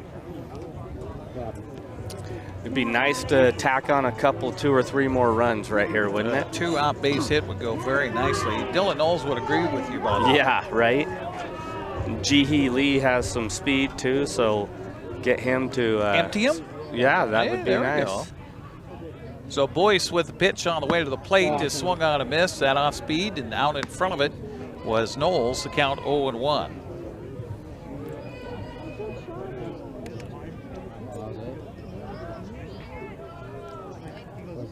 Knowles likes swinging at that first pitch. He's done it the last 2 at-bats. Swung at first pitch. Luckily, he didn't make poor contact on that one. He takes the next pitch in the dirt for a ball. I think their right-hander is warm down in the bullpen if they need to go to him. 1-1 pitch on the way, swung on a chop to the right side. It's going to get through for a base hit. 1 run scores. 2. Second run trying to score. Sliding head first is safe down to throw down to third base. And out at third is the runner for the AppleSox, Ji-hee Lee. But the AppleSox do get 2 more runs as Haight scores. And Madriaga comes around to score for Wenatchee. And by base Dylan hits Knowles. with a couple of RBIs for Dylan Knowles. That'll do it for Wenatchee as Ji-Hee Lee thrown out at third base. So we will head to the 5th inning of play. 6-0 AppleSox on top after a 5 spot here in the 4th. You're watching West Coast League Baseball on the NCWLIFE Channel. Hi folks, welcome to Save Mart. How can we help you today? We're looking for a recliner. Okay, right this way. Go ahead and move this chase on the other side. You can use this time warranty. Great, I want that one. I like that one. That's a great choice. And I want this one as well. Okay. And I definitely want this one. You'll find it at Save Mart. Full service at a low, low price.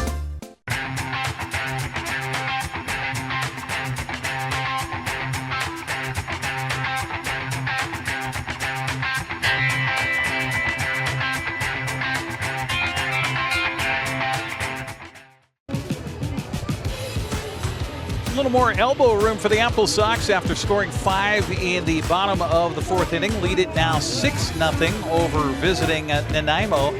Talon Zink, Jacob Hayes, and Spencer Sullivan due up for the Night Owls here in the 5th inning. And if you're the coach for the Night Owls, that's a tough half of an inning and tough game so far. You've had some calls that haven't gone your way. You got to settle your guys down and say, hey, we got game to play here, still got innings to go, still got outs to get.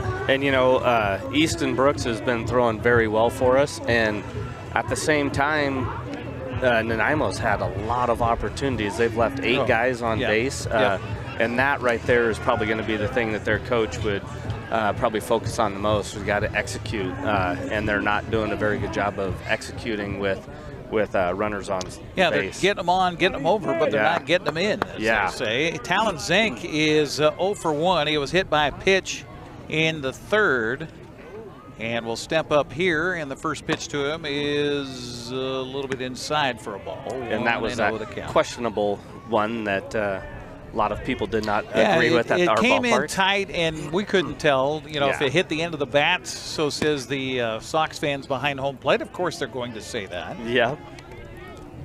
Talon takes ball 2 outside and away. Easton Brooks, what's his pitch count so far, Coach? He's at 69 pitches right now. So this could be it for him. Sox do have the body warming up down to the bullpen. Great changeup right and there. And a miss there by Zink.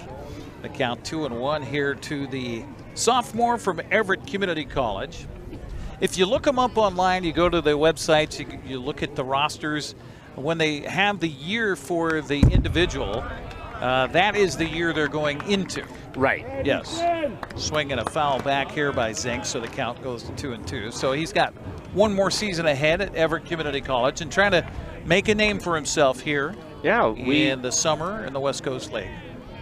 Blake Sandek, he was an Everett Community College guy, and he ended up finding himself in a University of Oregon uniform next year, probably because of his performance that he had here. Well, and that's something that happened this week up at the All-Star game in Bellingham. Before the game on Wednesday night at 6:30, about 4 o'clock in the afternoon, they had a scouts-only workout. So they had scouts from all over Major League Baseball and the colleges, by the way, to come in and watch the boys work out and just to see, put them on a clock, put them on a stopwatch, that type of thing, and see what they had. So great opportunity to show your wares. Yeah. And, we've talked about it too, kids that are trying to move up from, community college up to a 4-year school. Yeah. And remind me of the guy that played for the AppleSox earlier this year and ended up Jack Barker. Yeah, now he drafted ended up in the 13th round. Right. So now he's got an opportunity if he wants to go play minor league baseball. So 2-2 pitch by Easton Brooks on the way, high and away for ball 3. So the count runs full to Zink. Leadoff man here in the 5th for the Night Owls. Wenatchee on top 6-0. What a great opportunity though for these kids to advance themselves in the sport of baseball.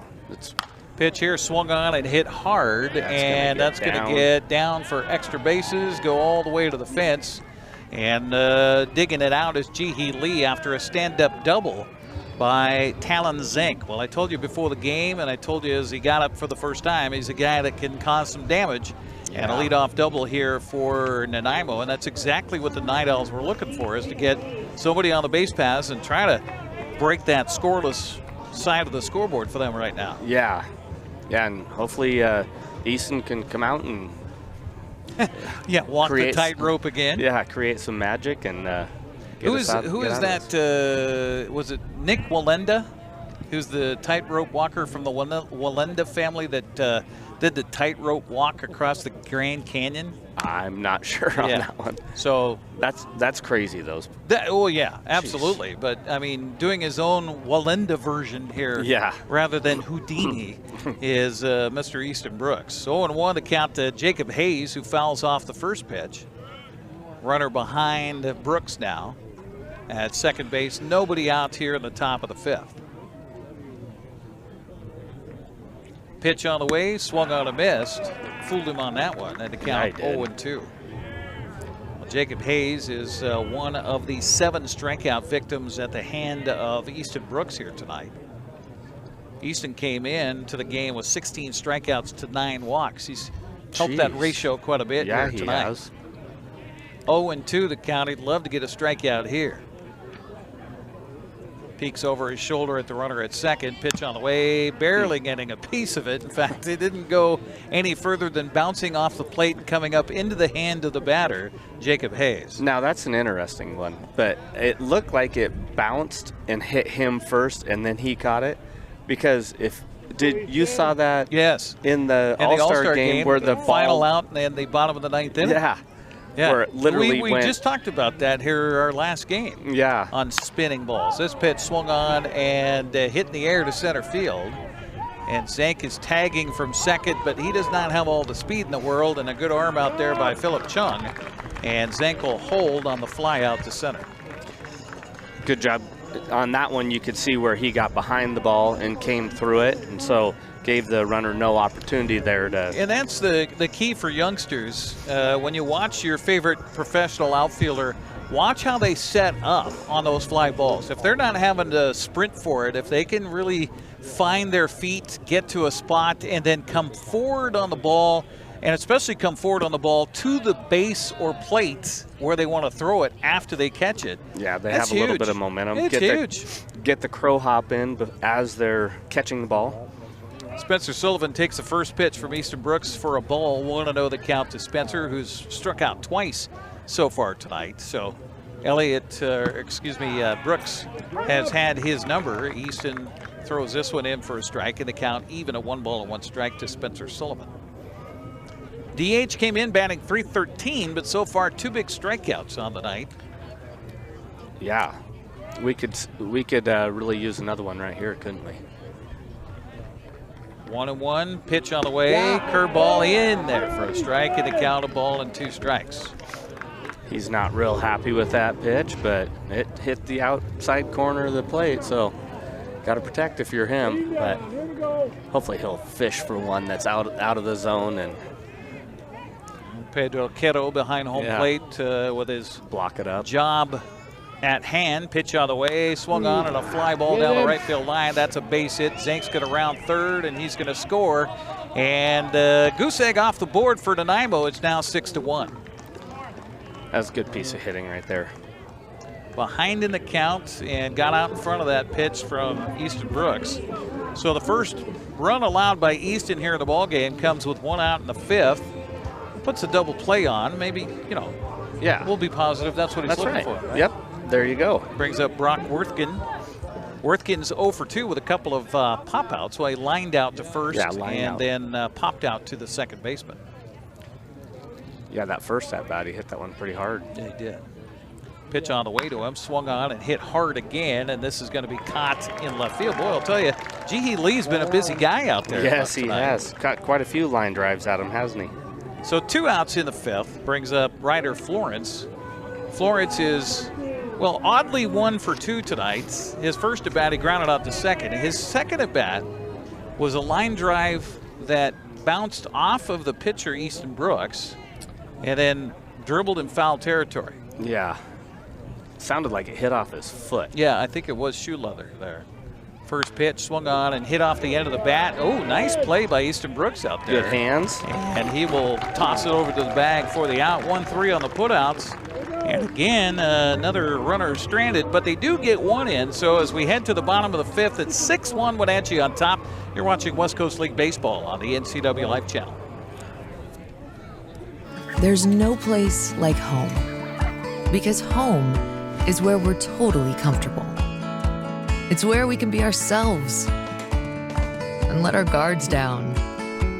It's where we make memories, and we're always imagining new ways to keep it totally comfortable. Carrier, total comfort, totally happy. Call Alpine Air Heating and Cooling today. Your comfort is their priority.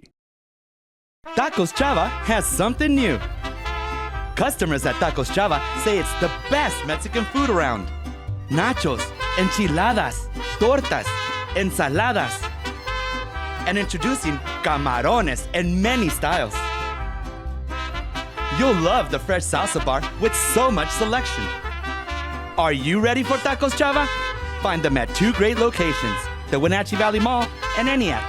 Tacos Chava, tan delicioso. Welcome back once again here to Paul Thomas Senior Stadium. New pitcher on the mound now for Nanaimo is Jacob Roan, a 5'10", 200-pound junior from the University of Victoria. He's from Kootenay, BC. So, I love it when I see these kids that are from BC playing on a BC team in the summertime. Yes, that is neat. It's kind of like having hometown kids playing for us, huh? Yeah. What did we talk about? No wind? I know. Yeah. I was just talking with Dan. Has there been a day this summer that we have not had wind? No. Yeah. No. Well, I mean, it was close today, but now, yeah, it was. Now we've got, that stuff. Yeah. See if we can get the numbers on Roan here this summer. He is no record so far, making his 10th appearance of the summer, a 1.76 earned run average in 15 1/3 innings pitched. In his 15 1/3, he has 11 strikeouts and 6 walks. So his new pitcher takes over. He will face Jack McWilliams to start it off, and he'll take a fastball low and away for a ball. 1-0 the count to Jack. Started things off in a 9-batter 4th inning for the AppleSox with a base hit. Came around to score later in the inning as Wenatchee tagged 5 on the board. This curveball misses low and short, and the count 2-0. Wenatchee back home again tomorrow at 6:35 here to face Nanaimo, and then they'll wrap up the series on Sunday. Swinging a foul into the glove. 2-1 the count now to McWilliams. They'll wrap up the series Sunday at 5:35. Come out to the ballpark. Go to applesox.com. You can get your tickets online there. That's the easiest way to do it. Pitch on the way, swung on a foul back, and the count evens to McWilliams. 2 balls and 2 strikes. Pedro Quero and Philip Chung due up also here in the 5th, bottom of the order for Mitch Darlington and the Wenatchee AppleSox. It'd be nice to see us add on a couple more runs in this half inning. Little insurance would be nice. Swing and a miss by McWilliams, and the catcher just tags him in the hindsight as he walks towards the dugout. So a strikeout for Roan, and 1 out here for the AppleSox of the 5th. Brings up Pedro Quero. Pedro got aboard and scored. So an unearned run back in the 4th for the AppleSox. We talked about how many batters or base runners that Nanaimo has left on the bags tonight. Wenatchee 6 through 4 innings. First pitch here taken with the curveball in, according to our home plate umpire, to Quero. Randy Rosarena came up with another home run. Nice. He's on fire lately. He is. Pitch here is in there for a called strike, and the count quickly 0-2 on Pedro Quero. Taking a look at a new arm on the mound here for Nanaimo, who's coming right in and getting things done. 1 out in the inning. The 0-2 pitch on the way. High fastball. Good eye by Quero, and the count goes to a ball and 2 strikes. Talking with Quero before the ball game, I said, okay, what's your strength? And he says, I'm still working on that. Really? Yeah, and I was like, Modest. well, that's refreshing. Yeah. Swing and a miss here. So the second strikeout in relief by Roan, and just exactly what you want your reliever to do is just set him up and put him down. That'll bring up Philip Chung. Chung with a bunt single. There was question as to whether or not it was safe hit or not. Swinging a foul at the plate here by Chung, 0-1 to count. He has a run scored, also an RBI and a fielder's choice. So good night for Philip. Yeah. Bottom of the order for the AppleSox. Yeah, that was a great bunt that he It laid really down. was. Yeah. Really was.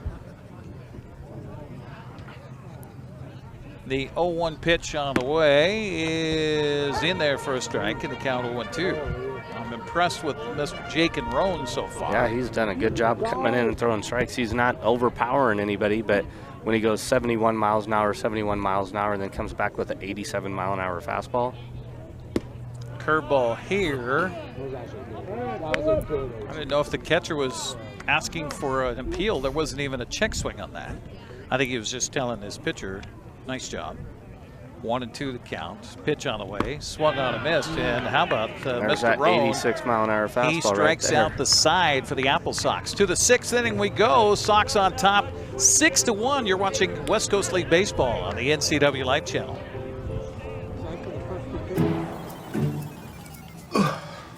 Hey man, how's your arm?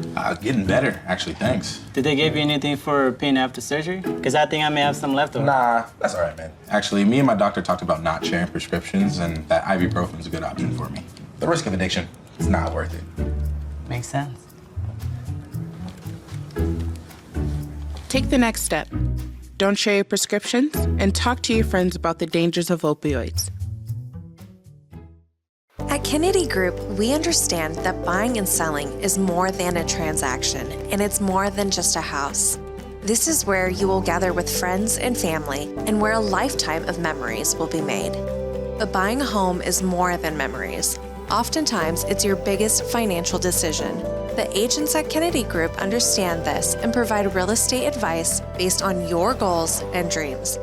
Call us today, and let's find your happy place. Thanks for joining us for AppleSox Baseball here on the NCWLIFE Channel, along with Brandon Schmitten. I'm Eric Granstrom as we head to the top half of the 6th inning in a 6-1 ball game. Wenatchee on top. And Mr. Swan comes in. It's his 5th appearance of the summer. He's got a 9.52 earned run average.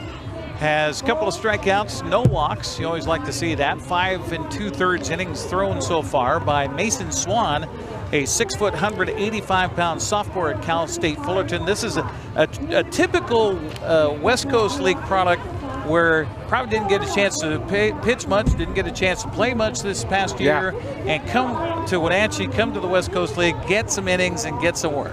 That's right. That's what I said. Like, this is a great opportunity for these kids to advance themselves baseball-wise. It's really good. Fine-tunes some of the kids that played well, and then gives a great opportunity for some of the kids that didn't get an opportunity to play much throughout the year, or redshirted, or what have you. 7 strikeouts for Easton Brooks on the night. He stands to win this one if the AppleSox can keep the lead. He goes 5 innings, allowed 1 run on 8 hits. That 1 run was earned, along with the 7 strikeouts. As first batter to face the reliever is Ivy, and he'll pop it up in foul territory. Now it swings fair with a little bit of a breeze and a little bit of an English. And Dylan Knowles will pluck that one out of the air for the outs. So a pop out to third, and 1 pitch, 1 out here for Mason Swan in relief. Oh, my papers almost flew away there, Eric. That wouldn't have been good. That would not have been good. Would have had to ask for help from the dugout below us, I think. Yes. On that one. So 1 out for Andrew Nicoluk. Nicoluk is 1 for 2 tonight, and he'll take the first pitch in there for a strike. 0-1 the count. Nicoluk out of Hawaii Pacific. A base hit to left in the 2nd, and a strikeout swinging in the 4th. What a terrible spot to go to college, right? Yeah. The 0-1 pitch on the way swung on a chop back over the mound. Second baseman in on the ball. Izzy Madrigaga will throw over to first base in time. Madrigaga with the play. That's a couple of good olays for him out there at second base tonight. So 2 outs, back to the top of the order for Trevor Goldanit. Goldanit, 2 for 3 tonight. Couple of base hits. The last one was a well-hit ball to left center. Keeping Ji-Hee Lee out there busy tonight for the AppleSox defensively. 2 outs in the 6th. And the pitch on the way. Bunt attempt. Fouling it back is Goldanit.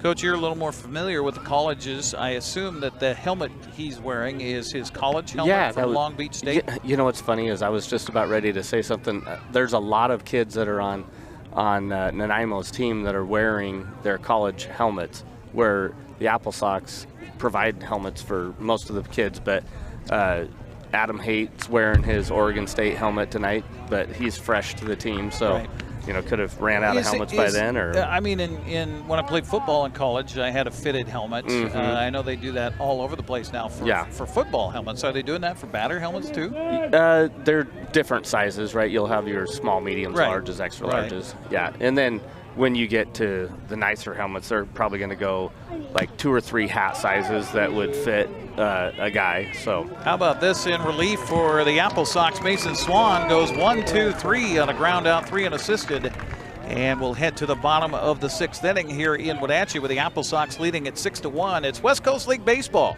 on the NCWLIFE Channel. Are you dealing with a pest or weed issue and you just don't know what to do? We use the best pest control methods approved for areas with kids and pets. Whether it's rats, mice, ants, or spiders, or something else altogether, we provide the coaching and solutions you're looking for. And you can know that your dollars are supporting a local, family-owned and operated business. Allow us to help you get back to living healthy and pest-free. Harvest Valley Pest Control.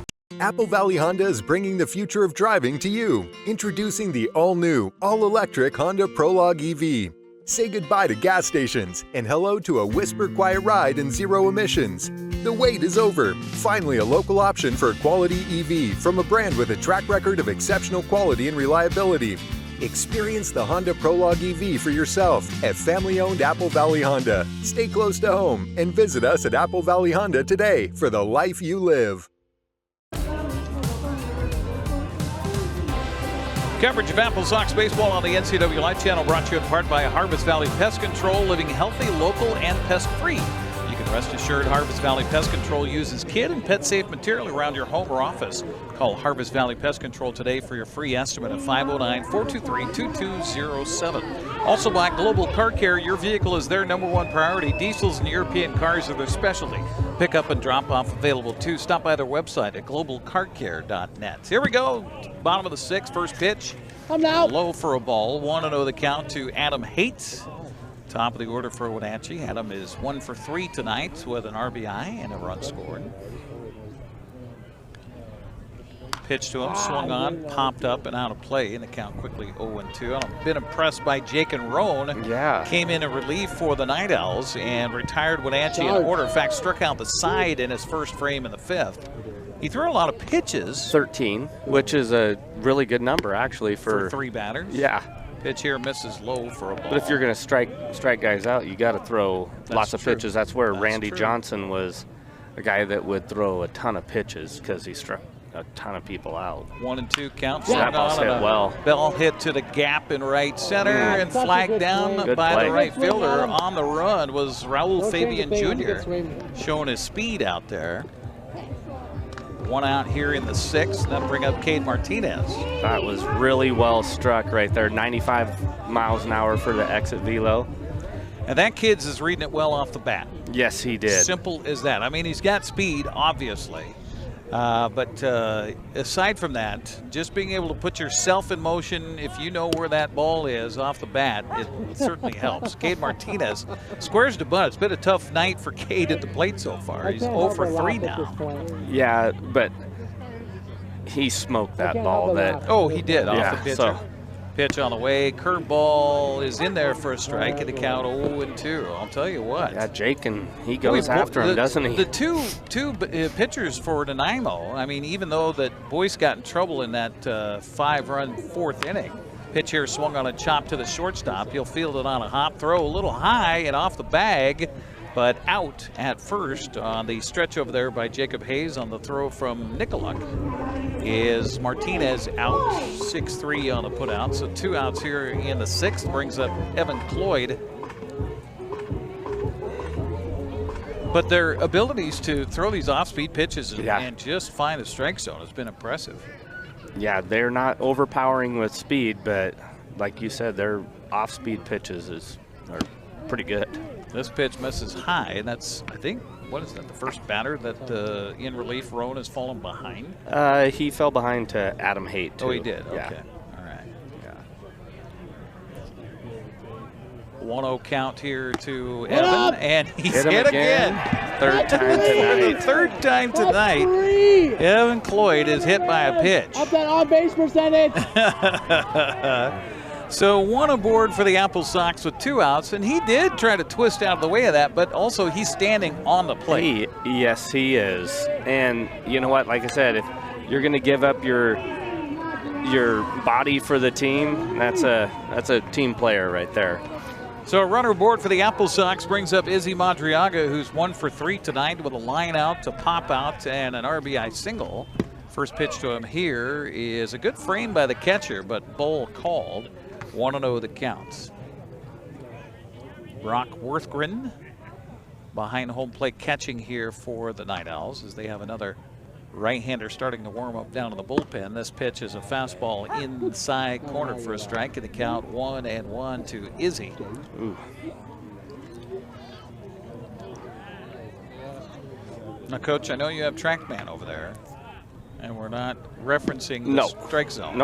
Nope, I was not. Okay. All right, I heard you get so, you know, this pitch misses in the dirt for a ball, 2-1 the count. Keeping a close eye is Evan Cloyd. Evan, I don't think a risk. No, I would say not. No. Pitch on the way to the plate, swung on and fouled back and out of play. And the count evens to Madriaga at 2 balls and 2 strikes. There's a protein bar at second base, maybe. I'm going to tell him you said that. We'll be back here for more baseball next Tuesday, Edmonton and Wenatchee, and then on Friday, August 1st, Bellingham and Wenatchee. And this pitch is swung on a hit foul down the right field line. So Evan's going to have to jog back across the diamond back to first base. The count stays at 2-2 on Izzy Madriaga. And a visit with Jose Oglesby, the owner of the AppleSox, before the ball game. He asked if we were going to be here for the first game of that Bellingham series, and I said yes, of course. Pitch on the way, swung on and popped up out of play. Will it stay out of play? That's the question. Ooh. It will. Look out. That hit flesh, didn't it? It did. Hands. Oh, hands. So, okay. All right. So that was. I did not hear the concrete go smack. No. Okay. 2-2 count remains on Madriaga. But he told us that they're going to do something special maybe for Mr. Nags, Coach Nags. Yeah, of course, former AppleSox. Deservedly so. This pitch inside and high. Count runs full to Madriaga at 3-2. Good at bat here for Izzy. Evan's going to be running on the play. First Full baseman count. Jacob Hayes backs up well behind him, and there goes Evan. And second time he'll have to turn and jog back to the bag with the count staying full at Madriaga at 3-2. Great at bat here. What, how many, 8, 9 pitches? 6, 7, 8, 9, 10. Oh, no, excuse me. 3, 4, 8. This is 9. Okay, Jeez. this is 9 coming up. So then, Summer. I don't was count. Right. Pitch on the way is outside for ball 4. Good at bat. So down to second goes Cloyd. Madriaga at first, and that'll bring up Ji-Hee Lee. AppleSox on top 6-1 here in game 1 of this 3-game series. The final time that these two teams will play this summer. So if you want to get an advantage on other teams in your division, now's the time. Yeah. And they're down below us in the standings right now too. So this is ones that we have to get. Yes. fouled away by Ji-Hee Lee on the first pitch, 0-1 to count. Catch you up to date on the Mariners as well as West Coast League scores coming up. This pitch is outside for a ball, 1-1 to count. Mariners are still ahead 1-0 in the top of the 6th inning with 2 outs. Thank you, Randy Arozarena. Yeah. Luis Castillo's pitching great. 8 home runs in his last 11 games or something like that. Yeah, Randy something Arozarena ridiculous. does. 1-1 pitch here, swung on and popped up behind the bag at first. It's going to stay fair, and I'll tell you, Jacob Hayes has been busy catching fly balls out there tonight. Yeah. And that'll do it for Wenatchee. Get a couple aboard, they leave 2. We'll head to the 7th inning of play. 6-1 Wenatchee on top. It's West Coast League Baseball on the NCWLIFE Channel. A new video game, a movie, dinner with friends. There are a lot of things worth saving up for. Vapes aren't cheap, and buying pods over and over can stop you from affording things you want more. When it comes to your money, choose what matters. Choose you. When life gets stressful, jumping into your passions can help you find your calm. Avoid vapes, which contain nicotine and can make feelings of anxiety and depression worse. When it comes to your mental health, choose what matters. Choose you.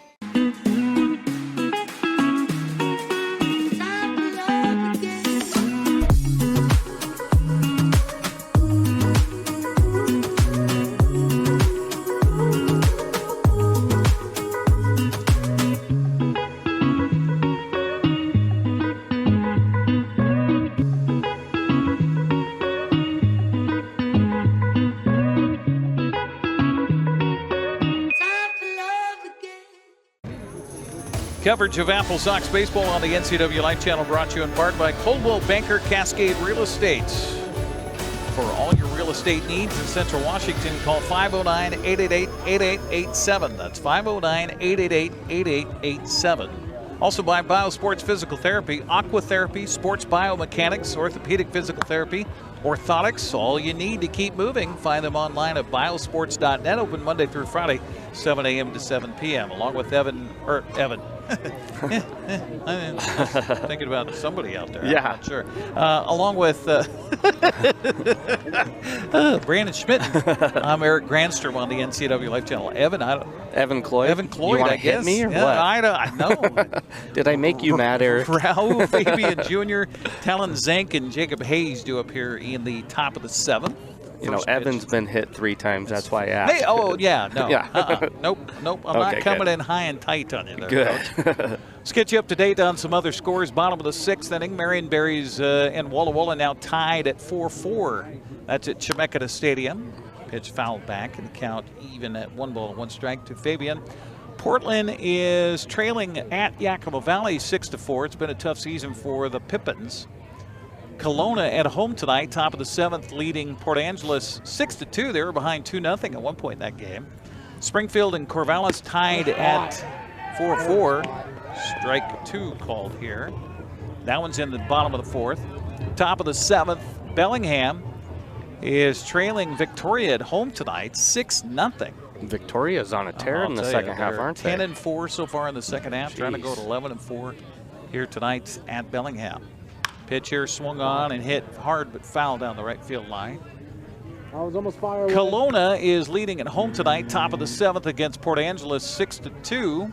Did I already give that one? I think I did. Yeah. Sorry about that.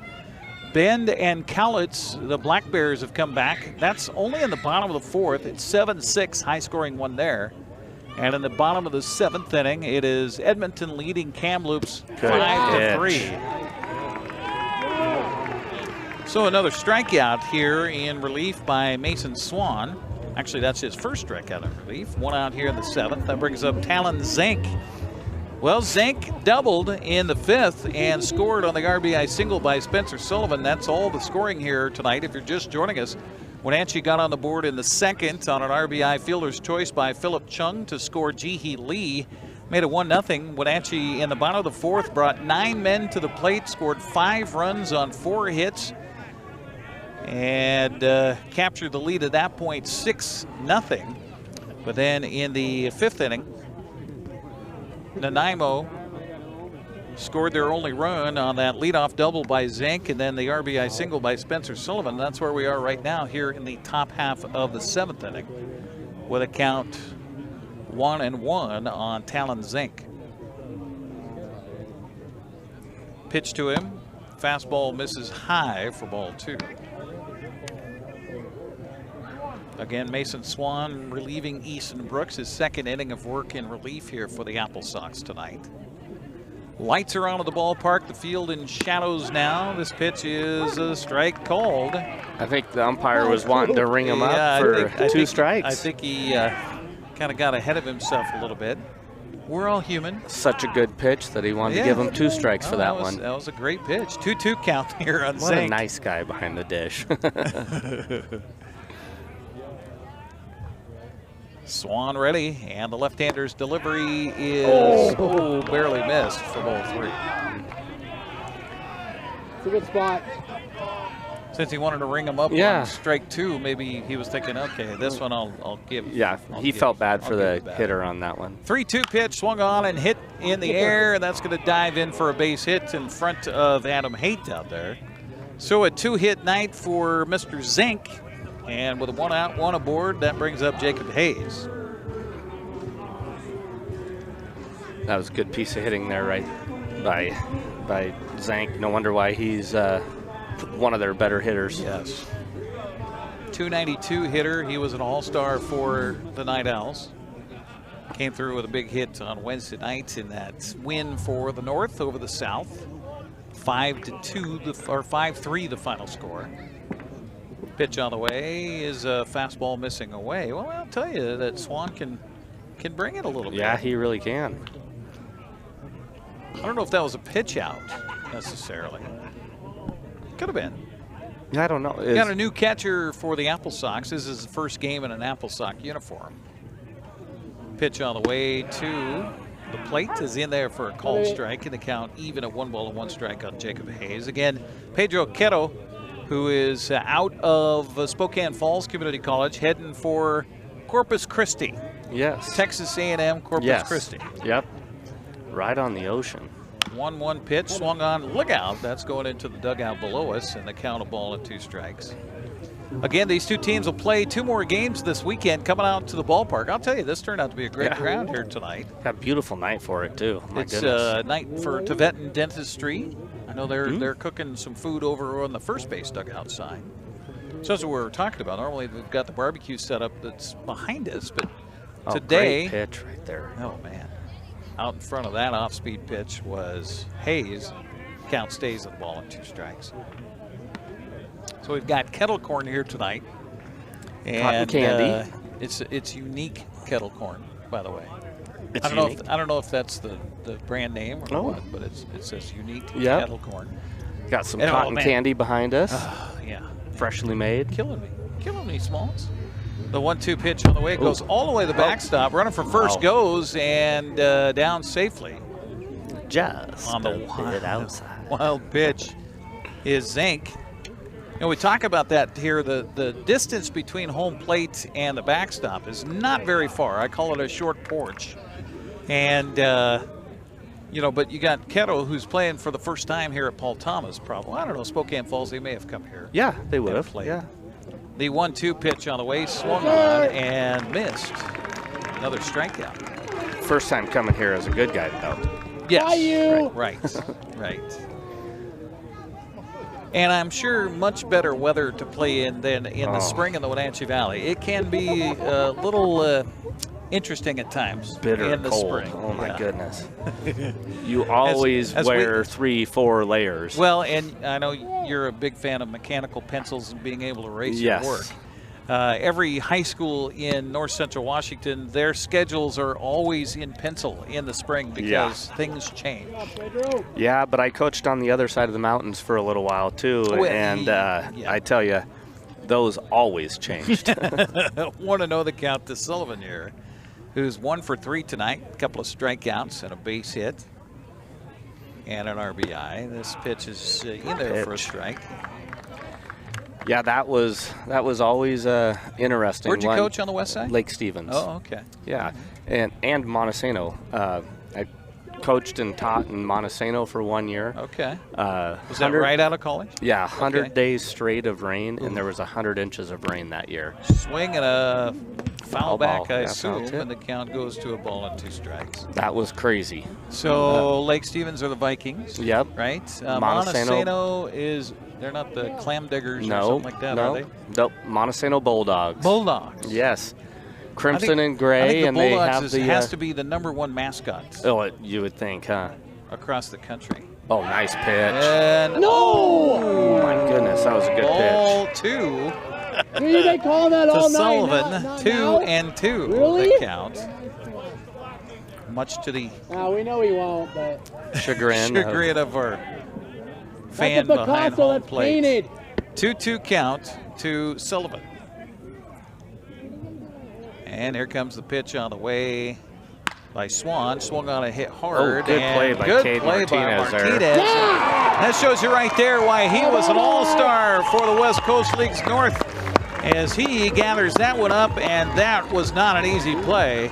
And the Night Owls are retired. We'll take our stretch here at the ballpark with Wenatchee leading it by a score of 6-1. You're watching AppleSox baseball on the NCWLIFE Channel.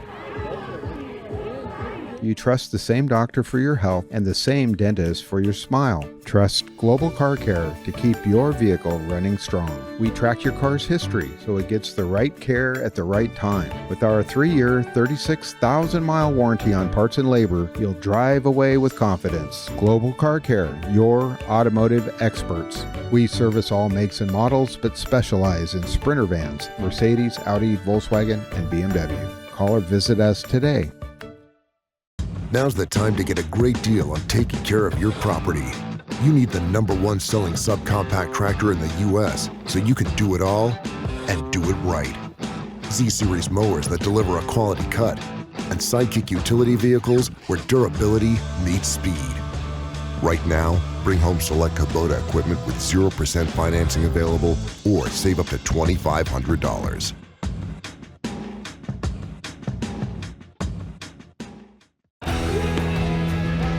You're watching West Coast League Baseball on the NCWLIFE Channel and here on NCWLIFE, brought to you in part by Apple Valley Honda. Test drive a new Honda today in East Wenatchee. Apple Valley Honda is committed to preserving the environment not only with fuel-efficient vehicles, but also other eco-friendly actions and alternatives. And by Alpine Air Heating and Cooling. Turn to the experts at Carrier and Alpine Air. Call 509-662-6842 for Alpine Air. Well, bottom of the 7th we head after the fans take their stretch here at the ballpark. Dylan Knowles, Jack McWilliams, and Pedro Quero due up here for the AppleSox in the bottom of the 7th against the same man on the mound, Jacob Roan, in a 6-1 ball game. You start to get to that point as a coach, don't you? Late innings, you don't know if you got a comeback coming. You got 2 more games to play on the road this weekend. Do you try to get this guy to stretch as long as he can? Yeah. Mr. Roan? Yeah, because he's probably not going to be able to throw tomorrow. Just due to the fact that, he's not a. I would doubt that in a college season they're going to have him pitch back-to-back days if he's coming out of the bullpen, and so get him to get his 50 pitches maybe max him out there. But he's doing a great job right now. I have him at 34 pitches, and he's got through 2 innings, and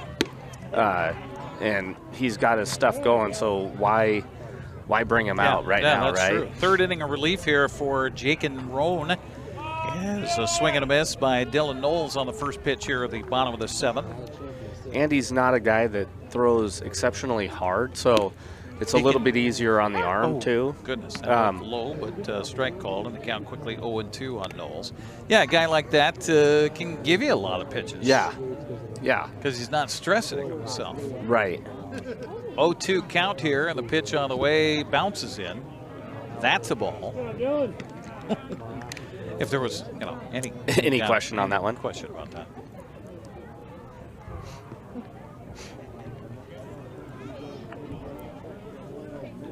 One and 2 the count to Dylan. Pitch on the way to him is outside for ball 2.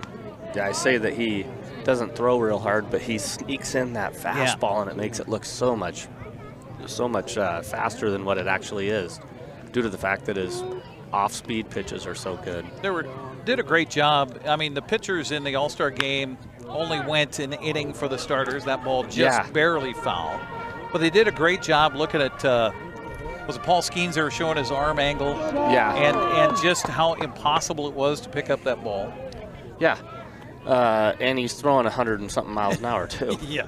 It's amazing how many guys, and I think, okay, wait a minute, hold on. Let's check for realty here. The pitch is low for a ball. The count runs full on Knowles. Nice at bat here for Dylan.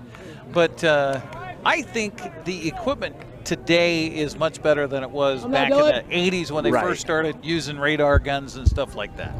I agree. Because everybody throws 100 miles an hour now. I agree. Pitch here is swung on a hit hard down the right field, but right over to his left is Raul Fabian. So a line out to right for the first out here of the 7th. That'll bring up Jack McWilliams. Continue. So I'll agree with you 100% on that.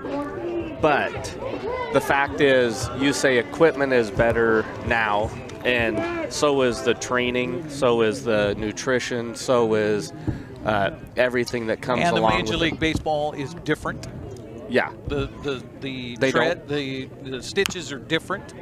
Slow roller up the third baseline, going to be a tough play. Fair ball hits inside the bag, and the runner could have turned and ran for second, but holding it first on the play will be Jack McWilliams. Just everything about pro sports now has just been elevated. Sure. You know, you look at, I mean, let's take it to a different sport. Let's go to basketball. You know, you used to have guys that, like Larry Bird, he was a skinny little guy. Now you have guys like LeBron James that who looks like a tight end for an NFL team. He could play for any NFL team for. Pedro Quero is up, takes the first pitch for a strike. 1 on, 1 out for the AppleSox, and a 6-1 lead here in the bottom of the 7th. You're listening to Brandon Schmitten and yours truly, Eric Granstrom, here on the NCWLIFE Channel. This pitch is high and inside for a ball. Evens the count of 1 ball and 1 strike. But you look back at some of those hurlers back in the day, and I have to think that, okay, Randy Johnson threw a lot harder than what he was given as far as his velocity. His speed on the radar. Pitch here swung on it, hit hard. That's going to go right through the center field for a base hit. So the AppleSox get back-to-back knocks. 2 on and 1 out. Brings up Philip Chung. Yeah, and that's you are right. The reading of the radar guns is better now than what it used to be. But I mean, literally, it was a guy behind home plate holding what looked like a hairdryer. Yeah. That would say, okay, that's 92 miles an hour. Right. And now you got this technology where it's a big, basically a TV tray mounted to the back of the front of the press box behind home plate that's picking up everything. Everything. It's kind of like a launch monitor, right, for golf? Yeah. Right.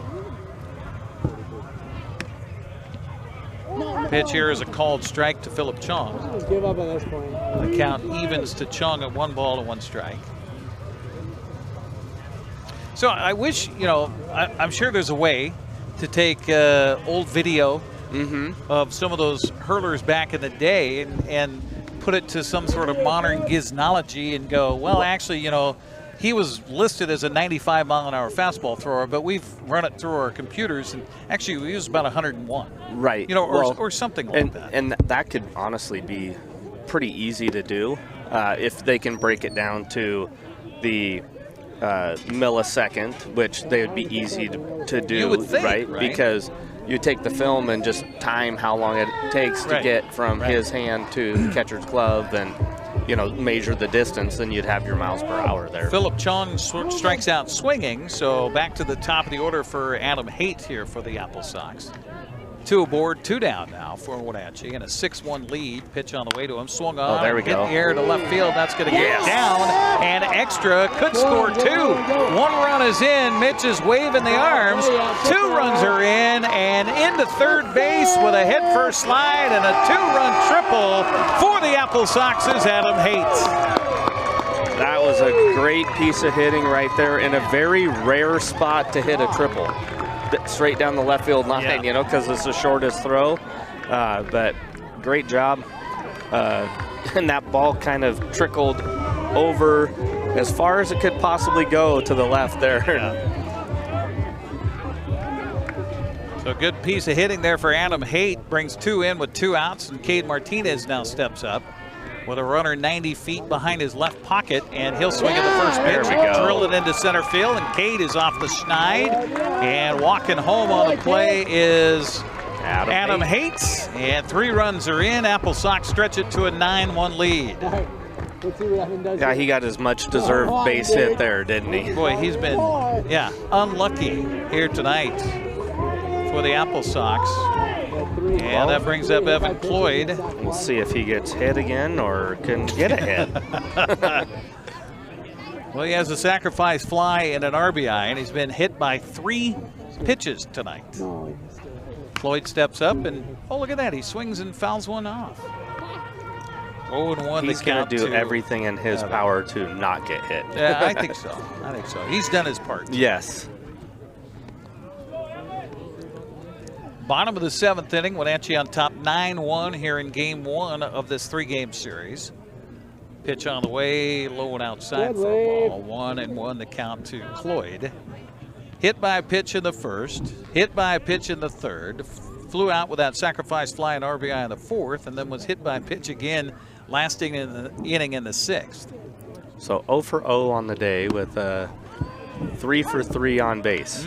That helps. Pad the stats and an RBI. He'll take the pitch for a strike. So behind in the count now is Cloyd. So are all bets off on the whole hit batsman thing now? Yeah. When he's behind in the count 1-2. Pitch to him, swung on and hit hard but foul. That went right between Mitch's legs. Mitch Darlington just kind of straightened at the waist and watched that ball go right between his legs. Mitch, you got 2 kids right now. I think the wife might want more. You might want to move. 2. Look out here to Evan Cloyd. Pitch to it. Is in there for a strike called, and that is going to do it for the AppleSox here. As they get 3 runs on 3 hits. 1 man left. We'll head to the 8th inning of play. Wenatchee on top 9-1 here on the NCWLIFE Channel. Hey, welcome back to Save Mart. What can we help you find today? We're looking for a mattress. Oh, right this way. We got a large selection. We have this pillow top here. Oh, comfortable. We have more to choose from down here. Oh. I think I have the perfect one over here for you. I guess we'll take this one. You'll find it at Save Mart. Full service at a low, low price. NCWLIFE Channel is your local TV station. We believe in being the spotlight and mirror to the communities we serve in North Central Washington.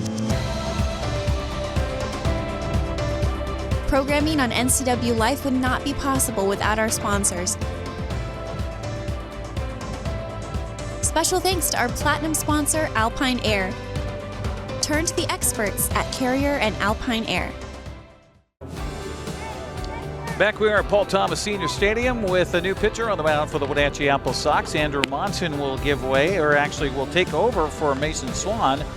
Monson, 6'2", 190-pound senior at Sacramento State, originally from Liberty Lake, Washington. By the way, great fishing lake. Is it? Yeah, my friends live in Liberty Lake, and they have a boat dock there that they get to go take out their boat. I went out there. They did, I can't remember what it was. It was like the chair that you sit on and it elevates in the air. Oh, yeah. Yeah. You're sitting on this chair getting pulled behind the boat, and they were pretty kind of fantastic. Hydrofoil? Yeah, kind of. Yeah, and they were able to do flips and stuff. Oh, wow. Jeez. Fancy. Yeah. Fancy. So here are the numbers for Andrew Monson so far this summer. 2.57 earned run average, a 1-0 record, making his 4th appearance. He's pitched 7 innings, 8 strikeouts, 2 walks for Mr. Monson. That's not bad in 7 innings. Yeah. Mason Swan goes 2 innings, 1 hit, no runs. Couple strikeouts. 2 strikeouts, and nary a walk. It's a good job of relief. 28 pitches and 2 innings. That's pretty good. So the Sox in charge now by a score of 9-1 as we head to the top of the 8th inning. Well, 6 outs to get. I think, I won't say it. Don't say it. Don't say it. We might. I'll tell you later. Brock Worthgen starts it off here in the top of the 8th inning against the new man on the mound, Andrew Monson. First pitch on the way, swung on a chopped foul up the third base line. 0-1 to count to Brock Worthgen, who on the night is 0 for 4. Set everything in the air. A couple of line outs to the pop out. He's gone right. He's gone left. So take your pick. Pitch to him, swung on, popped up and foul over into the tennis courts next door. 0-2 the count. Our broadcast here tonight on the NCWLIFE Channel brought to you in part by Abby's Pizza. For more than 50 years, Abby's has proudly served the Northwest with toppings to the edge. 100% real cheese and freshly rolled dough, that is. You can order online at abbeys.com. Sorry. Let me take a drink here. Yeah. That was a good pitch right there. If you're going to miss away, and the fastball, and see if you can get him to chase. A little anxious right now, you would think. Going 0 for 3 so far, and there we go. Slow chopper to the left side. There is our new third baseman for the AppleSox. Dylan Knowles will straighten up, throw across in time. 1 out in the 8th inning. Brings up third baseman Ryder Florence. That was that outside pitch that I was talking about, trying to get him to roll over on. And did just that? Yep. Just like you coached him, Coach. Yeah. Oh, going back to the rain stories. Yes, I remember on the west side. Yeah. Montesano, 100 days in a row. Yeah, 100 days in a row, and it was 100 inches of rain that year. I'm like, I'm out of here. Growing up here and then going over there, it's like, oh my goodness. Yeah. See, that's why I grew up over there in Cedar Woolley. Yeah. And when I came over here, I was like, almost what? I mean, it's been sunny every day. At least part of the day has had sunshine in it. Right. Yeah. Foul away here by Ryder Florence. He's behind in the count, 0-2 to Andrew Monson. I was coaching a game at Lake Stevens, and literally there was a puddle in front of our third baseman, and there was water rippling off the field in a little stream, and we continued to play. Well, you got to get them in when you can. Yeah. Oh, I know about that. 1-2 the count. Pitch on the way, swung on a foul back. And that was before turf, so it was. They did a thing over there where it was pretty much all dirt infield, right? Because the grass would just be disaster. So it was all dirt and puddles everywhere. Or mud. Or mud. Yeah. And mud. Yes. Yeah. But I mean, we produced some pretty good baseball players out of there. So. Yeah, Lake Stevens. I'll tell you what. Head coach of Oregon State was there when I was coaching, and I was fun to see or coach him and then see the success that he's had. 2-2 pitch on the way is a check swing. Oh, they're going to say he swung. Yeah. And so gone with the strikeouts is Florence. So 2 outs here in the 8th for Monson. That'll bring up Andrew Ivy. Ivy walked in the 2nd, and it kind of became a theme early on and has continued here for Nanaimo in the ball game, leaving guys on the base paths. 2, 4, 6, 8, 9, 10 stranded tonight for Nanaimo. So if you're their coach, you say, hey, missed opportunities, boys. Yeah. Mitch Garver hit a home run for the Mariners. Put us up 2-0. There we go. 1-0 the count here to Andrew Ivy, who took the first pitch. He'll take the next pitch, but that's across the knees for a strike, and the count 1-1. 2 outs here in the top of the 8th. AppleSox will have middle part of the order coming up in their part of the 8th inning. Wind up and delivery, swung on and hit back over the mound to second. Isri Madriaga will field a throw, and it is in time for the out. Good stretch over there by Evan Cloyd, and another hustle play for Madriaga as he will get high fives from his teammates as he heads into the AppleSox dugout. 1-2-3 story for Nanaimo in the 8th. We'll head to the bottom of as Wenatchee leads it 9-1 here on the NCWLIFE Channel. Highlander Golf Course and Grill, located in East Wenatchee, offers terrific views and challenging play for golfers at every skill level. From the golf course to the grill, you don't need to be a member to dine in style and play golf too. Highlander's well-groomed fairways and greens keep it difficult, yet friendly for your regular rounds of golf or a new destination for you and your out-of-town friends. Contact the Highlander Pro Shop today to schedule your tee time, outing, or tournament. Open 7 days a week, where everyone is welcome to play and eat. The agents of Kennedy Real Estate Group are committed to providing the ideal client experience. We believe in the power of relationships. Why? Because we don't just work here, we live here. From the nonprofits we serve, the parks where we play, and the local businesses we support, our team understands the value of living in the Wenatchee Valley. Let's begin your real estate story. New pitcher into the ball game here for Nanaimo. It is a 6'3", 200-pound freshman from Moorhead State. Blake Hager will take over. Blake Hager makes his home in Pikeville, Kentucky. So I would imagine this right-hander would have an accent. You would think so, wouldn't you? Yes. Think he has horses? Could be. Could be. 3 innings of relief for Jake and Roan. Gave up 3 runs. All 3 of those were earned for the AppleSox. 3 runs he had on the 3 hits. 2 really good innings, and then we got to him in that 3rd one. They did. AppleSox with 3 base hits in the 7th. Big 2-run triple by Adam Haight in that frame. So now new pitcher on the mound. And that was after he started out his innings of relief with striking out the side. He ended up with those 3 strikeouts. No, he got 4 in his relief role. Did Jake and Roan? I had him as 5. He got 3 in the first inning that he pitched, and then 2 in the last inning. Oh, he did have 2. Yeah. There you go.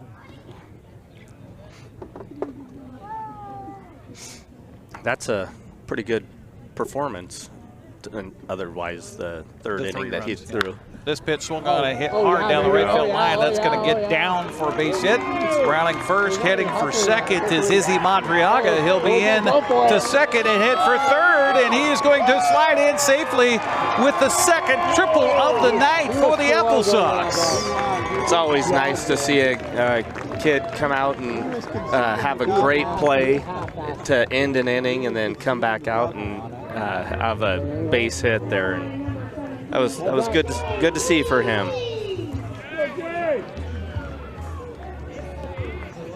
It's like in volleyball when we broadcast volleyball, high school volleyball here locally. You get that kill, and then service to her. Yeah, I love that. So 1 aboard for the AppleSox. Here, nobody out, and Ji-Hee Lee stepping up, and the first pitch to him is high and inside. A little chin music, 1-0 the count. Man, Wenatchee had some volleyball teams the last couple of years, didn't they? Absolutely. Oh, my goodness. Absolutely, and it sounds like the team has done well this summer in AAU. Mm-hmm. So teeing it up to make another run at state this year. Ooh, broken bat. That's going to drop in for a base hit and an RBI. You take him how you can get him, and Ji-Hee Lee will thankfully say, yep, I'll do that. 3rd base hit of the night. 10-1, Wenatchee on top.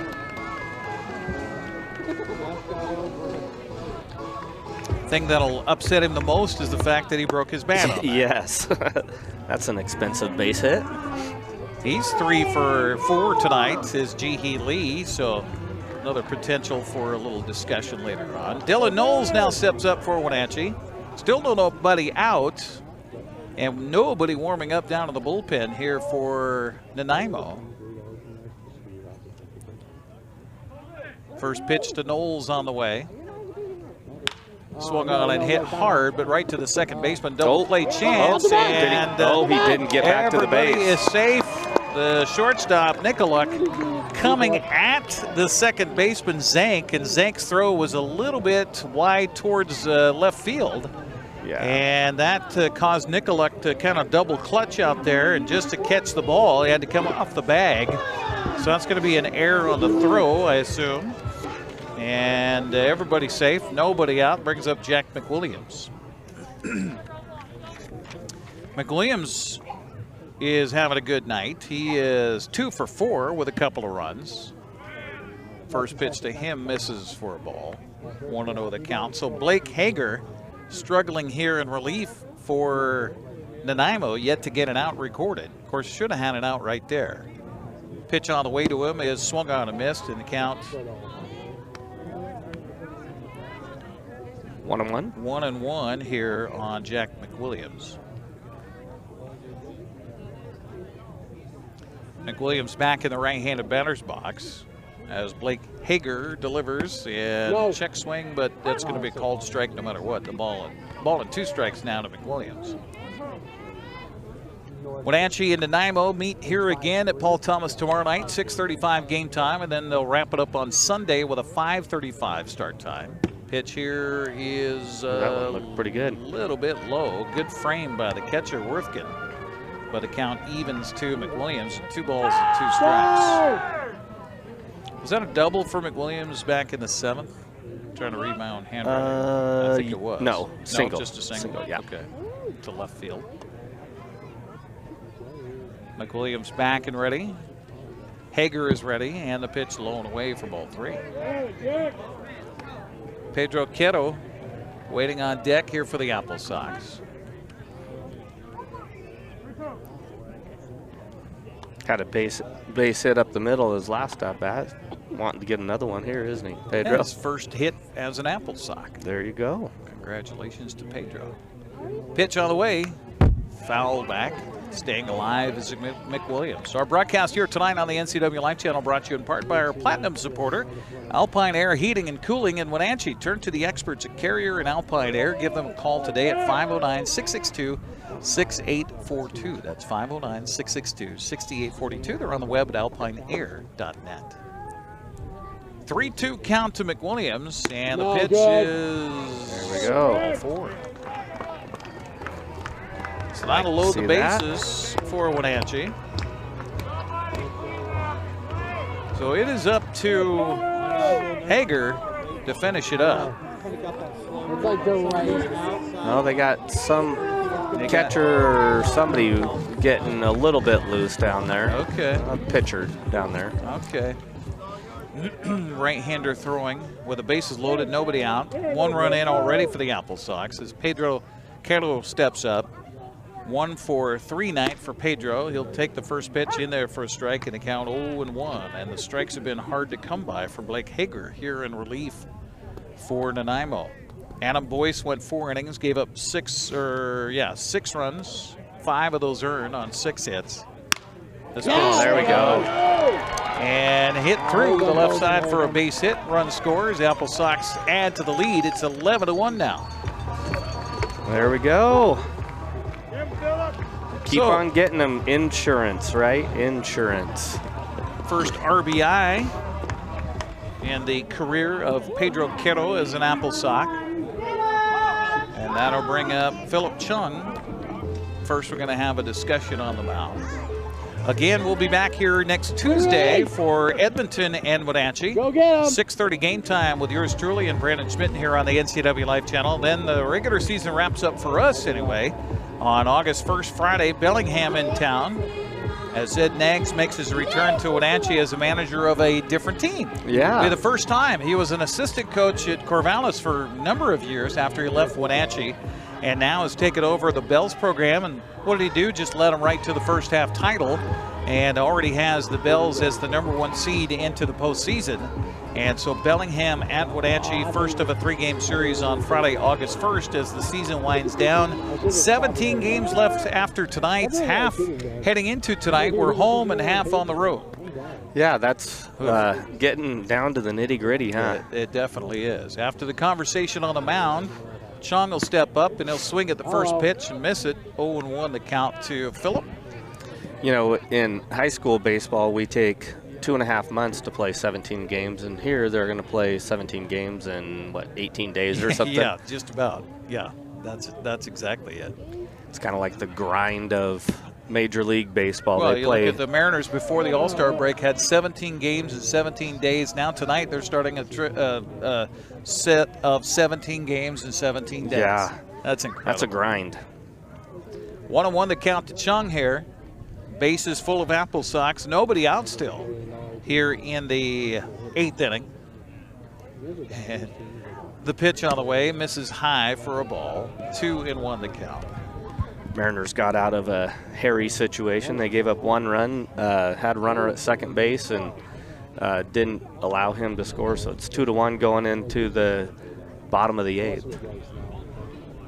And Altuve was up with runners on too, and that guy's a Mariner killer, isn't he? He definitely is.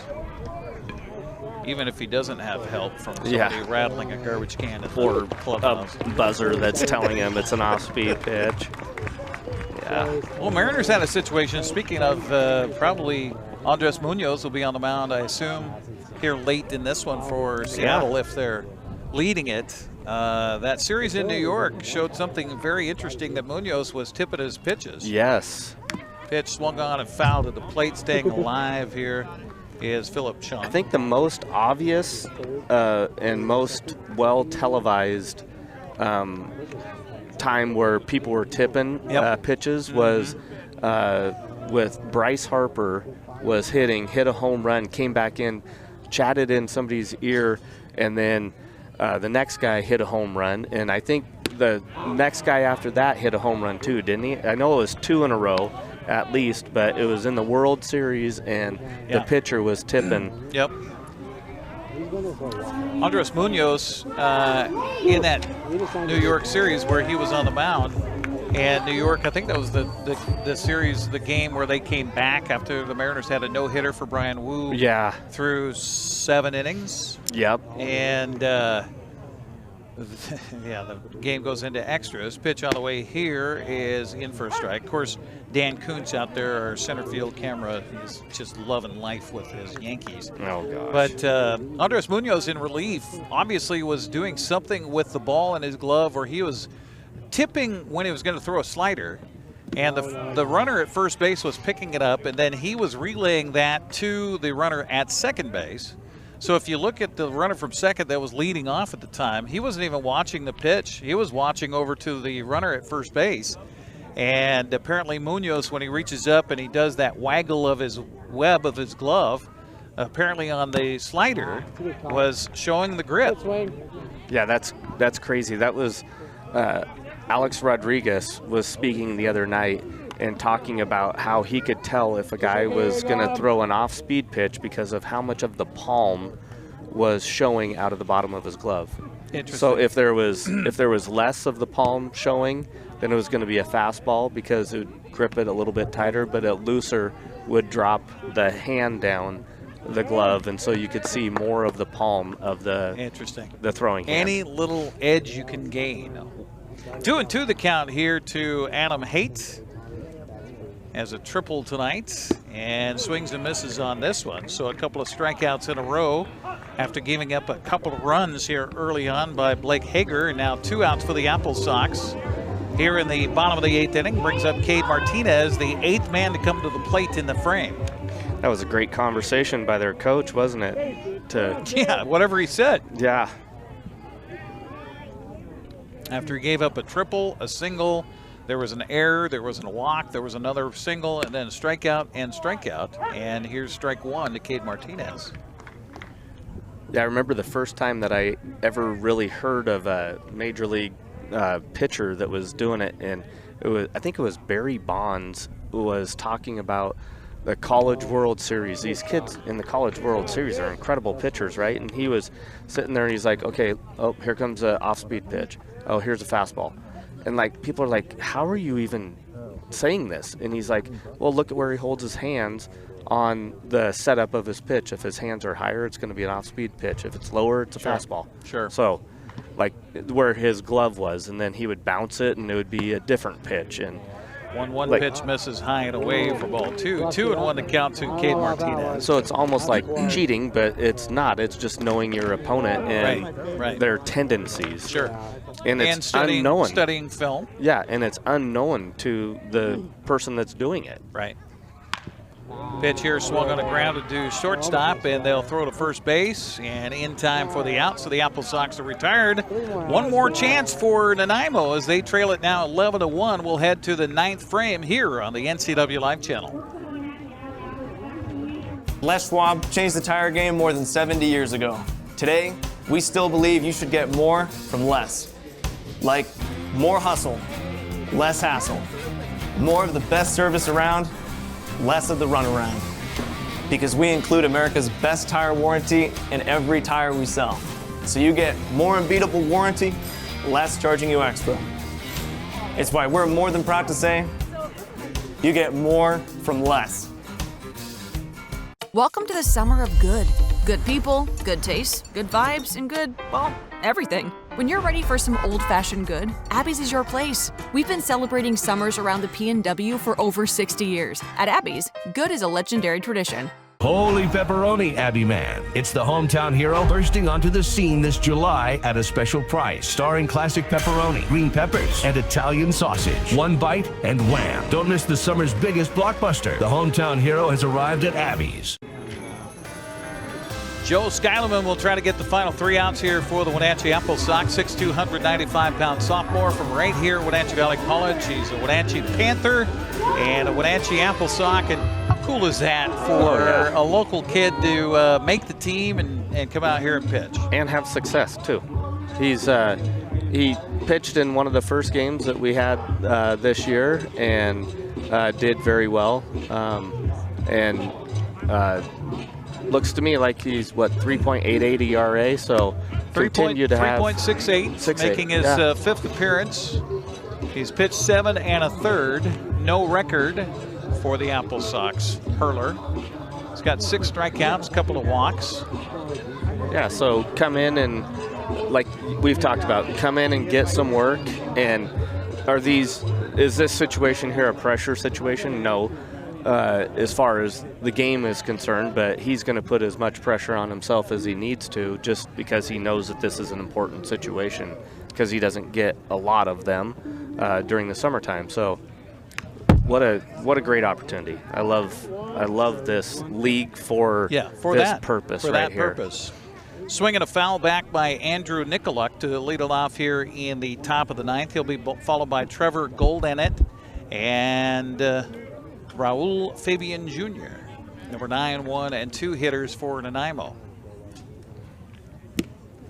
Night Owls came in and had a heck of a time just getting here today after a long trip from Nanaimo, a ferry ride, getting across the border, then I-5, then Highway 2, construction in Tumwater Canyon, lots of traffic in Leavenworth.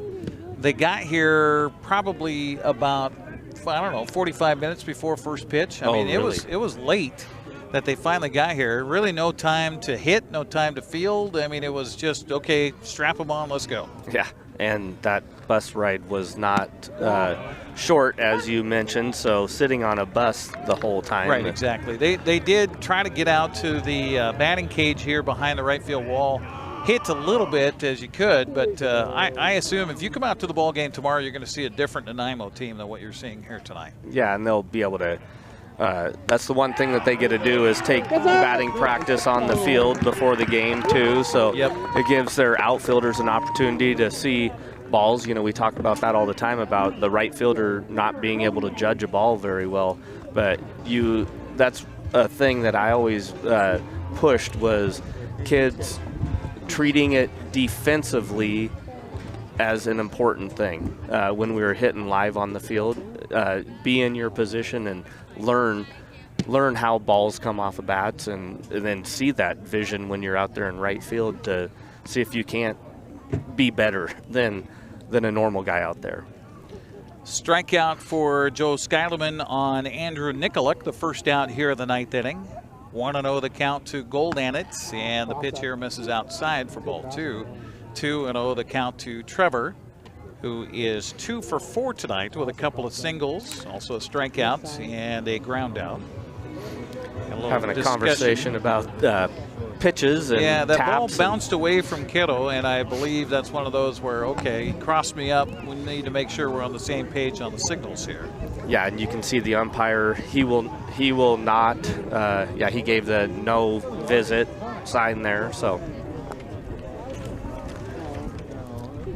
Wenatchee does not use the pitch calm situation where the catcher will have a signal device under his shin guard and the pitcher will have a listening device underneath the brim of his cap, under the side of his cap.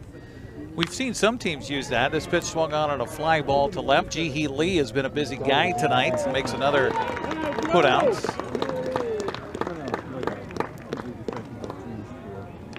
Good job by Skyleman coming in and throwing strikes and making them get out or striking them out. 13 hits for Wenatchee here tonight. 11 runs and 13 hits. And no flub-ups defensively, according to our scoreboard here. 3 errors on the board for Nanaimo. And Raul Fabian Jr. is the last chance here for Nanaimo to extend the game tonight with 2 outs. He'll take the first pitch for a ball. 1-0 the count. Skyleman ready, and the right-hander's delivery is a little bit low for ball 2. Mariners tacked on another run, so 3-1. Bottom of the 1 8th. out. Yep, bottom of 8. Cal Raleigh's coming up. I don't think people are going to pitch a lot to Mr. Raleigh here. No. This second half of the season. This pitch swung on a hit hard, but right to the second baseman. Madriaga will field and throw, and that'll do it. The AppleSox will post a big win here on the opener of this 3-game series against Nanaimo. 11-1 is the final as the AppleSox improve to, on the season, 20-17, and that's all they care about. Just getting another in the W column. We will take a break. We'll head down to the field for the first time this season. Yeah. And have a post-game show coming up next year on the NCWLIFE Channel. For over 35 years, the Sangster family has been not only representing GMC, but the entire community. As one of the few family-owned dealerships in Washington, you can count on our personal integrity, which has spanned over 3 generations, to ensure your satisfaction. Sangster Motors stands behind everything we sell, from GMC professional-grade products and service from a professional-grade dealership. Remember, caring about your family is what brings you back to ours. Hi, folks. Welcome to Save Mart. How can we help you today? We're looking for a recliner. Okay, right this way. Go ahead and move this chase on the other side. You can just Great, I want that one. I like that one. That's a great choice. And I want this one as well. Okay. And I definitely want this one. Ooh. You'll find it at Save Mart. Full service at a low, low price. There's no place like home. Because home is where we're totally comfortable. It's where we can be ourselves and let our guards down. It's where we make memories. And we're always imagining new ways to keep it totally comfortable. Carrier. Total comfort. Totally happy. Call Alpine Air Heating and Cooling today. Your comfort is their priority. Tacos Chava has something new. Customers at Tacos Chava say it's the best Mexican food around. Nachos, enchiladas, tortas, ensaladas, and introducing camarones in many styles. You'll love the fresh salsa bar with so much selection. Are you ready for Tacos Chava? Find them at 2 great locations, the Wenatchee Valley Mall and Eniac. Tacos Chava, tan delicioso. Hey, man. How's your arm? Getting better, actually, thanks. Did they give you anything for pain after surgery? Because I think I may have some left over. Nah, that's all right, man. Actually, me and my doctor talked about not sharing prescriptions, and that ibuprofen's a good option for me. The risk of addiction, it's not worth it. Makes sense. Take the next step. Don't share your prescriptions, and talk to your friends about the dangers of opioids. Are you dealing with a pest or weed issue and you just don't know what to do? We use the best pest control methods approved for areas with kids and pets. Whether it's rats, mice, ants, or spiders, or something else altogether, we provide the coaching and solutions you're looking for. And you can know that your dollars are supporting a local, family-owned and operated business. Allow us to help you get back to living healthy and pest-free. Harvest Valley Pest Control. So the Wenatchee AppleSox knock off the Nanaimo NightOwls tonight by a final of 11-1. Big inning was that 5-run fourth as Wenatchee brought 5 runs across on 4 hits in the inning. They would add 3 more in the 7th, a couple more in the 8th, and go on for the 11-1 win tonight. We're hoping to be down on the field. We can't do that because we lost a camera to be able to do that, and so we are still on top of the dugout. And Brandon Schmitten is trying to get Adam Haight over here to join us here on the postgame show, so we'll see if he can do that. Meanwhile, the win tonight goes to Easton Brooks, who goes 5 innings, allowed 1 run on 8 hits, 7 strikeouts, and 2 walks. 1 hit batter tonight. Mason Swan went a couple of innings to hold things right where they were. Andrew Monson goes an inning, and Joe Skyleman goes an inning and shuts the door, 3 up, 3 down in the 9th inning for the Night Owls here tonight. We will have Adam Haight coming up here on the postgame show. In fact, Adam is joining us right now, so go ahead and strap those on, have a seat, young man, and we'll talk to you. Hopefully that's not too loud for you. Adam? That's good. Are you good? Yes, sir. Okay, welcome. First of all, congratulations on the win, the night. Talk about just how did you find Wenatchee? How did they get a hold of you? How did you end up here? My brother actually played for them in 2022, so ever since then he's talked really highly of the place. And then I was actually supposed to come here last summer and then wasn't able to, so this summer they reached out in October to my Oregon State coaches and set it all up, and I was just excited to be a Sox. How long can you stay here? Because I know a lot of the D1 guys have to go, so how long do we have you for? I would say till the end of the season, see if I have to report early for playoffs, but I mean till the end of the season at the latest. So talk about your night tonight. A couple of big hits for you, and yes, nice to start a series like this to get a big win, isn't it? Yes, sir.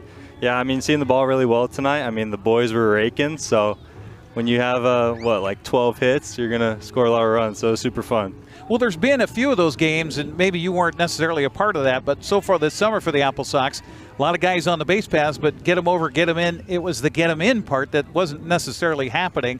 Can you carry one game to the next, or is it just, okay, this one's done, flush it, and come back tomorrow and expect a different team tomorrow? No, I mean, for me, I've always heard hitting's contagious, and I really believe that. So, I mean, we're just going to keep on going out banging. I think we're going to keep this streak for a while. We had a good series down in Nanaimo, and I think we're just rolling on that streak. So. Yeah. So you took 2 of 3 from Nanaimo up there. You got them here for the weekend. You take the first game. In order to win a series, you got to win that first one, right? Yes, sir. Talk about this club. I mean, there's still moving parts to it. We lost, 6 or 7 guys here in the last couple of weeks, and 3 new guys coming in today. You had a new catcher behind home plate tonight. Looks like he's a good fit so far. How does that work for you and playing that summer collegiate ball and having different parts like that? Yeah, I mean, all the guys are super welcoming. Even for me, I came beginning of July, and I mean, since I walked through the locker room, they're all just super inviting, just let me in, just. So your brother didn't lie to you? No, sir, he didn't.